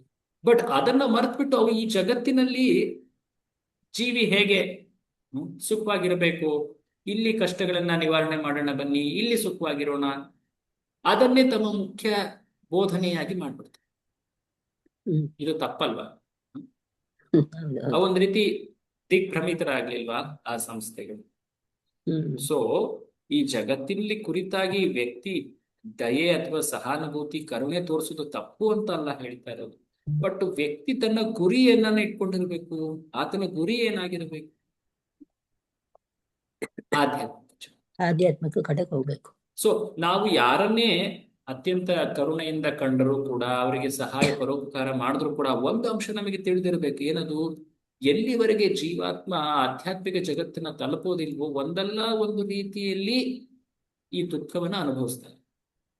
ಸೊ ನಿಜವಾಗಿಯೂ ನಾವು ಆ ಜೀವಿಯ ಕಲ್ಯಾಣವನ್ನ ಆ ಆ ಏನ್ ಹೇಳ್ತಾರೆ, ಆನಂದವನ್ನ ನೀಡಬೇಕಂದ್ರೆ ಏನ್ ಮಾಡ್ಬೇಕು? ಆಧ್ಯಾತ್ಮಿಕ ಏನ್ ಚಿಂತನೆ ಮಾಡ್ಬೇಕು? ಕೊಡ್ಬೇಕು. ಆಧ್ಯಾತ್ಮಿಕ ಜ್ಞಾನ, ಭಕ್ತಿಯ ಕೊಡ್ಬೇಕು. ಜ್ಞಾನವನ್ನ ಭಕ್ತಿಯಲ್ಲಿ ತೊಡಗಿಸ್ಬೇಕು. ಸೊ ಪ್ರಭುಪಾದರು ಹೇಳ್ತಾರೆ ನೋಡಿ, ಆಸ್ಪತ್ರೆಗಳನ್ನ ತೆರೆದು ಈ ವಿನಾಶಗಳನ್ನ ತಪ್ಪಿಸಲು ಯಾರಿಂದಲೂ ಸಾಧ್ಯ ಇಲ್ಲ. ಆನಂದಮಯವೂ ಜ್ಞಾನಮಯವೂ ಆ ತಿಳುವಳಿಕೆಯಿಂದ ಮಾನವನನ್ನು ಉಳಿಸಬಹುದು. ಈ ಶಾಶ್ವತ ಜೀವನ ಸಾಧನೆಯ ಬಗ್ಗೆ ಶಿಕ್ಷಣ ನೀಡುವುದೇ ವೈದಿಕ ವಾಗ್ಮಯದ ಉದ್ದೇಶ. ಜನರು ಅನೇಕ ವೇಳೆ ಇಂದ್ರಿಯ ಸುಖವನ್ನು ಆಧರಿಸಿದ ಕ್ಷಣಿಕವಾದ ಆಕರ್ಷಣೆಗಳಿಂದ ತಪ್ಪು ದಾರಿಗೆಳೆಯಲ್ಪಟ್ಟಿದ್ದಾರೆ.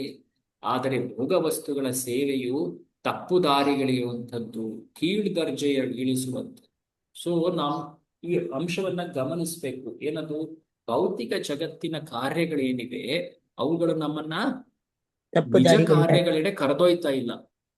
ಅವುಗಳಲ್ಲೇ ತೊಡಗಿದ್ರೆ ನಾವು ನಿಜವಾದ ಆನಂದವನ್ನು ಅನುಭವಿಸೋದಿಲ್ಲ. ಅದಕ್ಕೂ ಮಿಗಿಲಾಗಿ ಏನಾಗತ್ತೆ ಗೊತ್ತಾ? ಈ ಜಗತ್ತಿನ ಕುರಿತಾಗಿ ಆಸಕ್ತಿಯನ್ನು ಹೆಚ್ಚಾಗಿ ಬೆಳೆಸುತ್ತೆ. ಸೊ ಈ ಜಗತ್ತೇ ಆ ರೀತಿಯಾಗಿ ಮಾಡಲ್ಪಟ್ಟಿದೆ, ಪ್ರತಿಯೊಬ್ಬರನ್ನೂ ಕೂಡ ದಿಗ್ಭ್ರಮಿತಗೊಳಿಸುತ್ತೆ. ಎಲ್ಲಿವರೆಗೆ ಒಬ್ಬ ವ್ಯಕ್ತಿ ಭಗವಂತನ ಆಶ್ರಯದಲ್ಲಿ ನಿಂತ್ಕೊಂಡು ಈ ಜಗತ್ತಿನಲ್ಲಿ ಕಾರ್ಯಗಳನ್ನು ನಡೆಸೋದಿಲ್ವೋ ಆತ ದಿಗ್ಭ್ರಮಿತನಾಗೇ ಇರ್ತಾನೆ. ಸೊ ಹಾಗಾಗಿ ಭಗವದ್ಗೀತೆಯ ಅಂಶಗಳೇನಿವೆ, ಕೃಷ್ಣ ಏನ್ ಹೇಳ್ದ, ಈ ಜಗತ್ತನ್ನ ದಾಟಬೇಕಂದ್ರೆ ನೀವು ನನ್ನ ಆಶ್ರಯಕ್ಕೆ ಬರಲೇಬೇಕು, ಅದೇ ಮಾರ್ಗ. ಏನ್ ಕೃಷ್ಣ ಹೆದರಿಸ್ತಾ ಇಲ್ಲ, ಬಟ್ ಅದು ವಾಸ್ತವ. ಪ್ರಭುಪಾದರ ಕೊನೆಯಲ್ಲಿ ಹೇಳ್ತಾರೆ ನೋಡಿ, ಆದ್ದರಿಂದ ನಾವು ಇದನ್ನು ಓದ್ತೇನೆ, ದಯವಿಟ್ಟು ಯಾರಾದ್ರೂ ಓದಿ.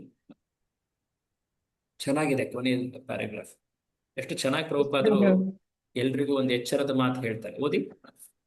ಆದುದರಿಂದ ನಾವು ಹಾ, ಓದಿ. ಆದುದರಿಂದ ನಾವು ನಮ್ಮ ಸಂಗಡಿಗರನ್ನು ಸರಿಯಾದ ರೀತಿಯಲ್ಲಿ ನಡೆಸಿ ರಕ್ಷಿಸಬೇಕು. ಸತ್ಯವನ್ನು ಒಪ್ಪುವ ಇಲ್ಲವೇ ಬಿಡುವ ಪ್ರಶ್ನೆಯೇ ಇಲ್ಲ. ಅದು ಇದ್ದೇ ಇದೆ. ಮತ್ತೆ ಮತ್ತೆ ಹುಟ್ಟುವುದು, ಮತ್ತೆ ಮತ್ತೆ ಸಾಯುವುದು ನಾವು ತಪ್ಪಿಸಬೇಕಾದರೆ ನಾವು ಭಕ್ತಿ ಸೇವೆಯನ್ನು ಅವಲಂಬಿಸಬೇಕು.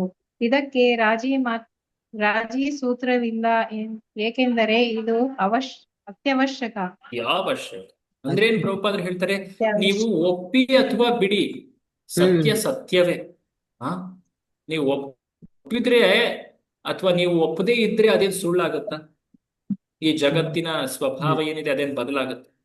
ನಾನು ಒಪ್ಪೋದಿಲ್ಲಪ್ಪ, ಇದೇನದು ಲೋಕಗಳ ಬಗ್ಗೆ, ಪ್ರಳಯಗಳ ಬಗ್ಗೆ, ಆಧ್ಯಾತ್ಮಿಕ ಜಗತ್ತಿನ ಬಗ್ಗೆ, ಆ ಕೃಷ್ಣನ ಬಗ್ಗೆ, ಭಕ್ತಿ ಬಗ್ಗೆ, ಆಯ್ತು ಒಪ್ಪಬೇಡಿ. ಬಟ್ ವಾಸ್ತವ ಬದಲಾಯಿಸಕ್ಕಾಗೋದಿಲ್ಲ, ಅದು ಇದ್ದೇ ಇದೆ. ಮತ್ತೆ ಮತ್ತೆ ಹುಟ್ಟೋದು, ಸಾಯೋದು, ಇದನ್ನು ತಪ್ಪಿಸ್ಬೇಕಂದ್ರೆ ನಾವು ಭಕ್ತಿಯನ್ನು ಸ್ವೀಕರಿಸಲೇಬೇಕು. ಸೊ ಯಾವುದೇ ರೀತಿ ಕಾಂಪ್ರಮೈಸ್ ಮಾಡ್ಕೊಳ್ಲಿಕ್ಕೆ ಆಗೋದಿಲ್ಲ. ನಾನು ಸ್ವಲ್ಪ ಹೇಗಾದ್ರೂ ಮಾಡ್ಬಿಟ್ಟು ಈ ಜಗತ್ತನ್ನೇ ಬದಲಾಯಿಸಕ್ಕಾಗತ್ತಾ? ಇಲ್ಲ, ಆಗೋದಿಲ್ಲ. ಹಾಗಾಗಿ ಭಕ್ತಿ ಅತಿ ಅವಶ್ಯಕ, ಅತಿ ಅವಶ್ಯಕ. ಶ್ರೀಲ ಪ್ರಭುಪಾದರ ಗುರುಗಳು ಭಕ್ತಿ ಸಿದ್ಧಾಂತ ಸರಸ್ವತಿ ಠಾಕೂರರು, ಅವರನ್ನ ಭೇಟಿ ಮಾಡ್ಲಿಕ್ಕೆ ಪ್ರಭುಪಾದರು ಮೊದಲನೇ ಬಾಳೆ ಹೋದಾಗ ಇದೇ ರೀತಿಯಾಗಿ ಹೇಳಿದ್ರು, ಕೇಳಿರ್ಬೋದು ನೀವು. ಅವ್ರು ಹೇಳ್ತಾರೆ, ನಾವು ನಮ್ಮ ಈಗ ದೇಶ ಏನಿದೆ ಅದನ್ನ ಸ್ವತಂತ್ರ ಮಾಡೋಣ, ಸ್ವತಂತ್ರ ಮಾಡಾದ್ಮೇಲೆ ಅದನ್ನ ನಾವು ಸಮೃದ್ಧ ಮಾಡೋಣ, ಅದಾದ್ಮೇಲೆ ಜನರಿಗೆ ಭಕ್ತಿ ಜ್ಞಾನ ನೀಡೋಣ. ಆ ರೀತಿಯಾಗಿ ಪ್ರಭುಪಾದರು ಆ ಸಮಯದಲ್ಲಿ ಸ್ವಾತಂತ್ರ್ಯ ಸಂಗ್ರಾಮ, ಗಾಂಧಿಯ ವಾದವನ್ನು ಸ್ವೀಕರಿಸಿ ನಡೀತಾ ಇತ್ತು. ಬಟ್ ಪ್ರಭುಪಾದರ ಮಾತುಗಳು ಅಂದ್ರೆ ಅಭಯ್ ಚರಣ್ ಅವರ ಮಾತುಗಳನ್ನು ಭಕ್ತಿ ಸಿದ್ಧಾಂತ ಸರಸ್ವತಿ ಠಾಕೂರ್ ಸ್ವೀಕರಿಸಲೇ ಇಲ್ಲ. ಅವ್ರು ಹೇಳ್ತಾರೆ, ಇಲ್ಲ, ಜೀವಿಯ ನಿಜವಾದ ಕಲ್ಯಾಣ ಅಥವಾ ಅಭಿವೃದ್ಧಿ ಏನಿದೆ ಅದು ಯಾವಾಗ ಆಗತ್ತೆ? ಭಗವಂತನ ಜೊತೆ ಸಂಬಂಧದಲ್ಲಿ ಸ್ಥಾಪಿತವಾದಾಗ. ಹಾಗಾಗಿ ವಿಳಂಬ ಮಾಡ್ತಾರೆ. ಈ ರೀತಿಯಾದಂತಹ ಒಂದು ಅರ್ಜೆನ್ಸಿ ಇದನ್ನ ನಾವು ನಮ್ಮ ಆಚಾರ್ಯರಲ್ಲಿ ಕಾಣ್ತೀವಿ. ಯಾಕಂದ್ರೆ ಜೀವಿ ಈಗ ಪಡೆದಿರುವಂತಹ ಭಕ್ತಿಯ ಸೌಕರ್ಯ, ಕೃಪೆ, ಅದನ್ನ ಪಾಲನೆ ಮಾಡ್ಲಿಕ್ಕೆ ಒಂದು ಒಳ್ಳೆ ಭಕ್ತರ ಸಮಾಜ ಅಥವಾ ಭಕ್ತಿ ಪ್ರೇರಣೆಗಳೇನಿವೆ ಅವು ಮುಂದೆ ಸಿಗದೇ ಇರಬಹುದು. ಆ ಆಶ್ವಾಸನೆ ಏನಿಲ್ಲ. ಹಾಗಾಗಿ ಸಿಕ್ಕಿರುವಂತಹ ಅವಕಾಶವನ್ನ ಸದುಪಯೋಗ ಪಡಿಸ್ಕೊಂಡು ಗಂಭೀರವಾಗಿ ಭಕ್ತಿಯಲ್ಲಿ ಮುನ್ನಡಿಬೇಕು. ಮುಖ್ಯವಾಗಿ ನಾವು ಈ ಶ್ಲೋಕದಲ್ಲಿ ಏನ್ ನೋಡಿದ್ವಿ, ಈ ಜಗತ್ತಿನ ಕುರಿತಾದಂತಹ ಆಸಕ್ತಿಯನ್ನ ನಾವು ಹೇಗಾದ್ರೂ ಮಾಡಿ ಜಗತ್ತಿನ ನಿಜ ಸ್ವರೂಪವನ್ನ ಲಕ್ಷಣವನ್ನ ತಿಳಿದು ನಾವು ಇದರಿಂದ ಮೇಲೇರಬೇಕು. ಇಲ್ಲಾಂದ್ರೆ ನಾವು ಆ ದೋಣಿ ನಡೆಸ್ತಾ ಇರ್ತೀವಿ, ಆ ದೋಣಿ ಎಲ್ಲೋ ಮುಂದೆ ಹೋಗ್ತಾ ಇರೋದಿಲ್ಲ, ಹಾಗಾಗ್ಬಿಡುತ್ತೆ. ಸೊ ಪ್ರಭುಪಾದರು ಹೇಳ್ತಾರೆ, ಆಧುನಿಕ ನಾಗರಿಕತೆ ವಿಜ್ಞಾನ ಇದು ಮೃತ್ಯುರಹಿತವಾಗಿ ಮಾಡ್ಲಿಕ್ಕೆ ಹೋಗ್ತಾ ಇದೆ ಜಗತ್ತನ್ನ, ಬಟ್ ಅದು ಸಾಧ್ಯ ಇಲ್ಲ. ನಿಜವಾಗಿಯೂ ನಾವು ಆ ಮೃತ್ಯುವಿನಿಂದ ದಾಟಬೇಕು ಅಂದ್ರೆ ನಾವು ಶ್ರೀಕೃಷ್ಣನ ಶರಣಾಗತಿಯನ್ನು ಸ್ವೀಕರಿಸಬೇಕು. ಈ ಎಲ್ಲ ಮಾಹಿತಿಯನ್ನ ವೇದಶಾಸ್ತ್ರ ಪುರಾಣಗಳು ನಮಗೆ ನೀಡುತ್ತೆ. ಈ ಜಗತ್ತಿನ ಕುರಿತಾಗಿ, ಈ ಜಗತ್ತಿನ ಹೊರಗಾಗಿ ಇರುವಂತಹ ಆಧ್ಯಾತ್ಮಿಕ ಲೋಕಗಳ ಕುರಿತಾಗಿ.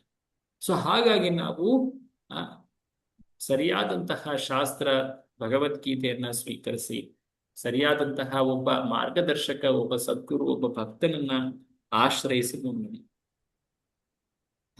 ಆಗ ನಾವು ನಿಜವಾಗಿಯೂ ಕೂಡ ಈ ಜಗತ್ತನ್ನ ದಾಟಿ ಆ ಆಧ್ಯಾತ್ಮಿಕ ವೈಕುಂಠ ಲೋಕಕ್ಕೆ ಪ್ರವೇಶಿಸಬೇಕು. ಸೊ ಆಧ್ಯಾತ್ಮಿಕ ಜಗತ್ತಿನ ಬಗ್ಗೆ ನಾವು ವರ್ಣನೆಯನ್ನ ಕೇಳಬೇಕು, ಆ ಜಗತ್ತಿನ ಕುರಿತಾಗಿ ಆಕರ್ಷಣೆಯನ್ನ ಬೆಳೆಸ್ಕೊಳ್ಬೇಕು, ಭಗವಂತನ ಆ ವ್ಯಕ್ತಿತ್ವವನ್ನ ತಿಳ್ಕೊಳ್ಬೇಕು, ಆತನ ಗುಣಗಳನ್ನ ತಿಳ್ಕೊಳ್ಬೇಕು. ಆಗ ನಮ್ಗೆ ಆತನಲ್ಲಿ ಆಸಕ್ತಿ ಬೆಳೆಯುತ್ತೆ.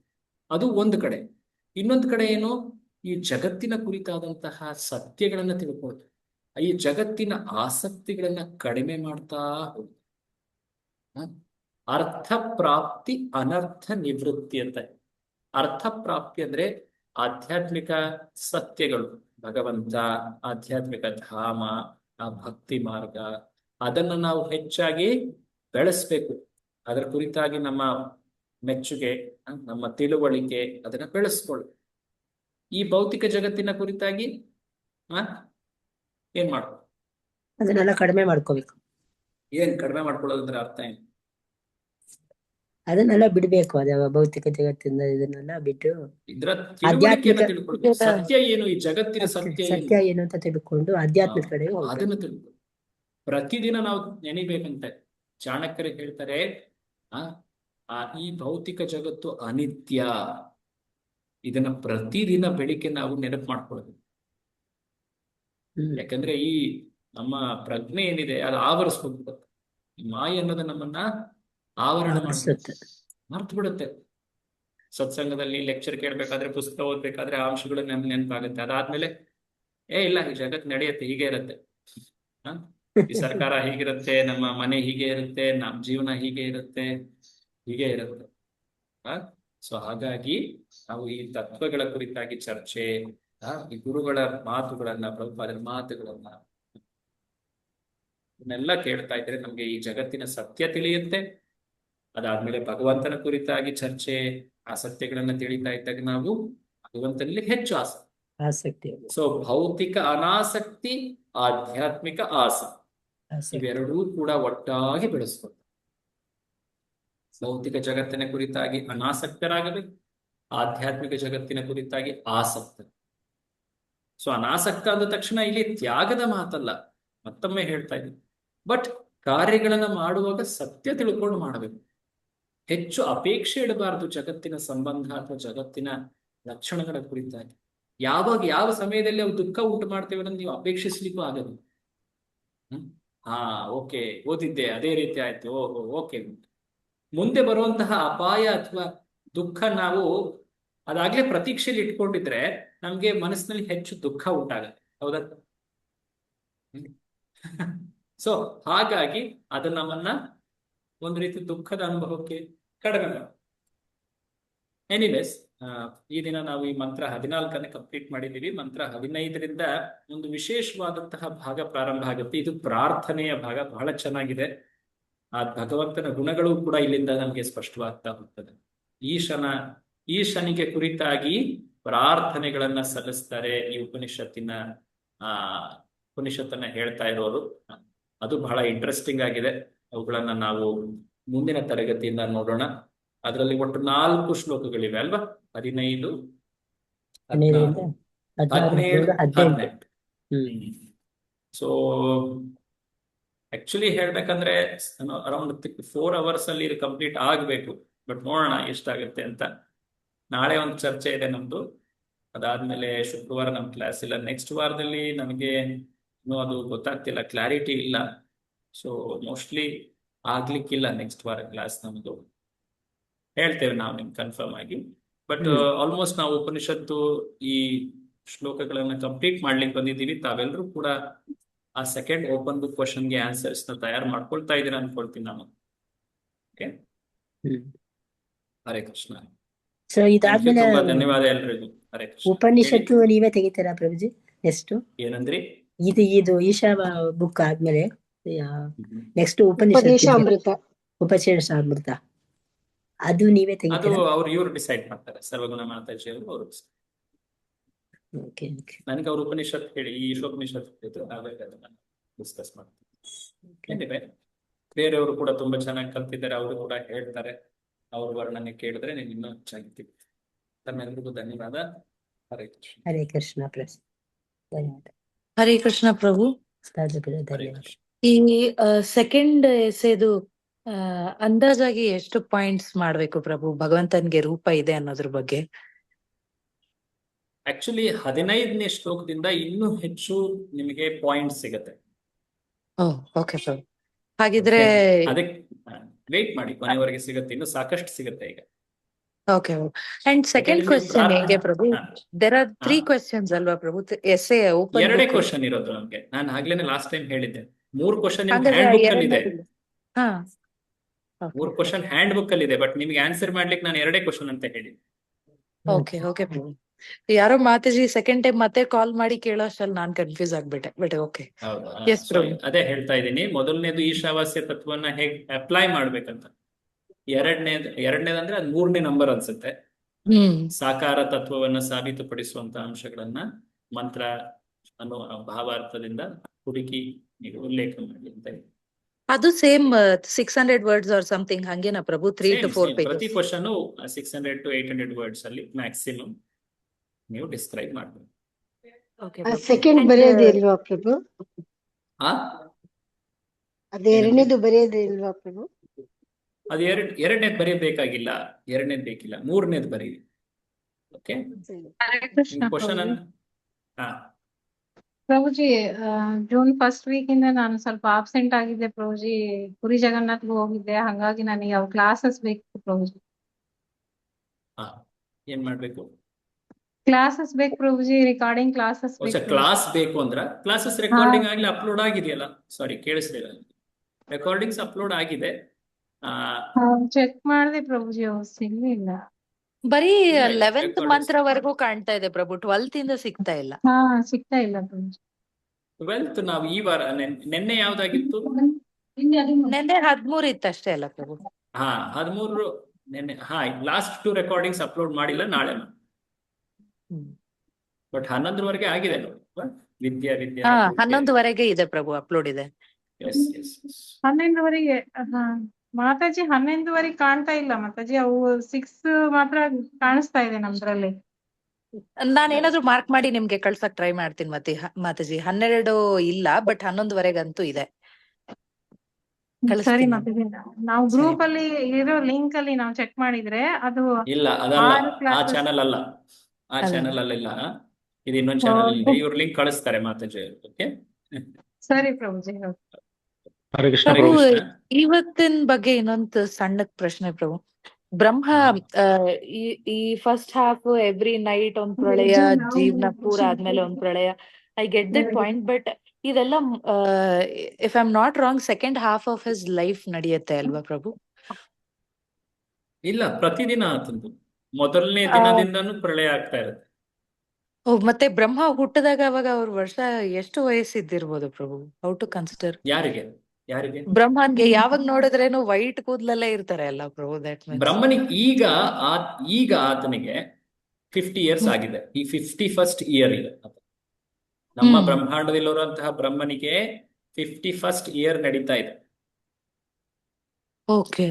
ಬಟ್ ಇಷ್ಟು 50 years ಅವ್ರದ್ದು ಸೇಮ್ ಇದೆ ನಡೀತಾ ಇತ್ತ ಪ್ರಭು? ಎವ್ರಿ ಡೇ ಪ್ರತಿದಿನದ ಕೊನೆಯಲ್ಲಿ ಪ್ರಳಯ ಆಗ್ತಾನೆ ಇತ್ತು. 50 ವರ್ಷ ಆಗಿದೆ ಆ ರೀತಿ ಪ್ರಳಯಗಳನ್ನ ನೋಡ್ತಾ ಬಂದಿದ್ದಾರೆ. ಅವರ ಕೊನೆ 100 ವರ್ಷ ಆದ್ಮೇಲೆ ಕೊನೆದೊಂದು ಪ್ರಾಕೃತಿಕ ಪ್ರಳಯ ಅಂತಾರೆ, ಅದು ಆಗತ್ತೆ. ಅಥವಾ ಬಟ್ ಈಗ 51st ಇಯರ್ ಅಂತೀರಾ? ಓಕೆ ಪ್ರಭು. ಹೌದು 51st ಇಯರ್ ಇದನ್ನು ಭಾಗವತದಲ್ಲಿ ಹೇಳಿದ್ದಾರೆ.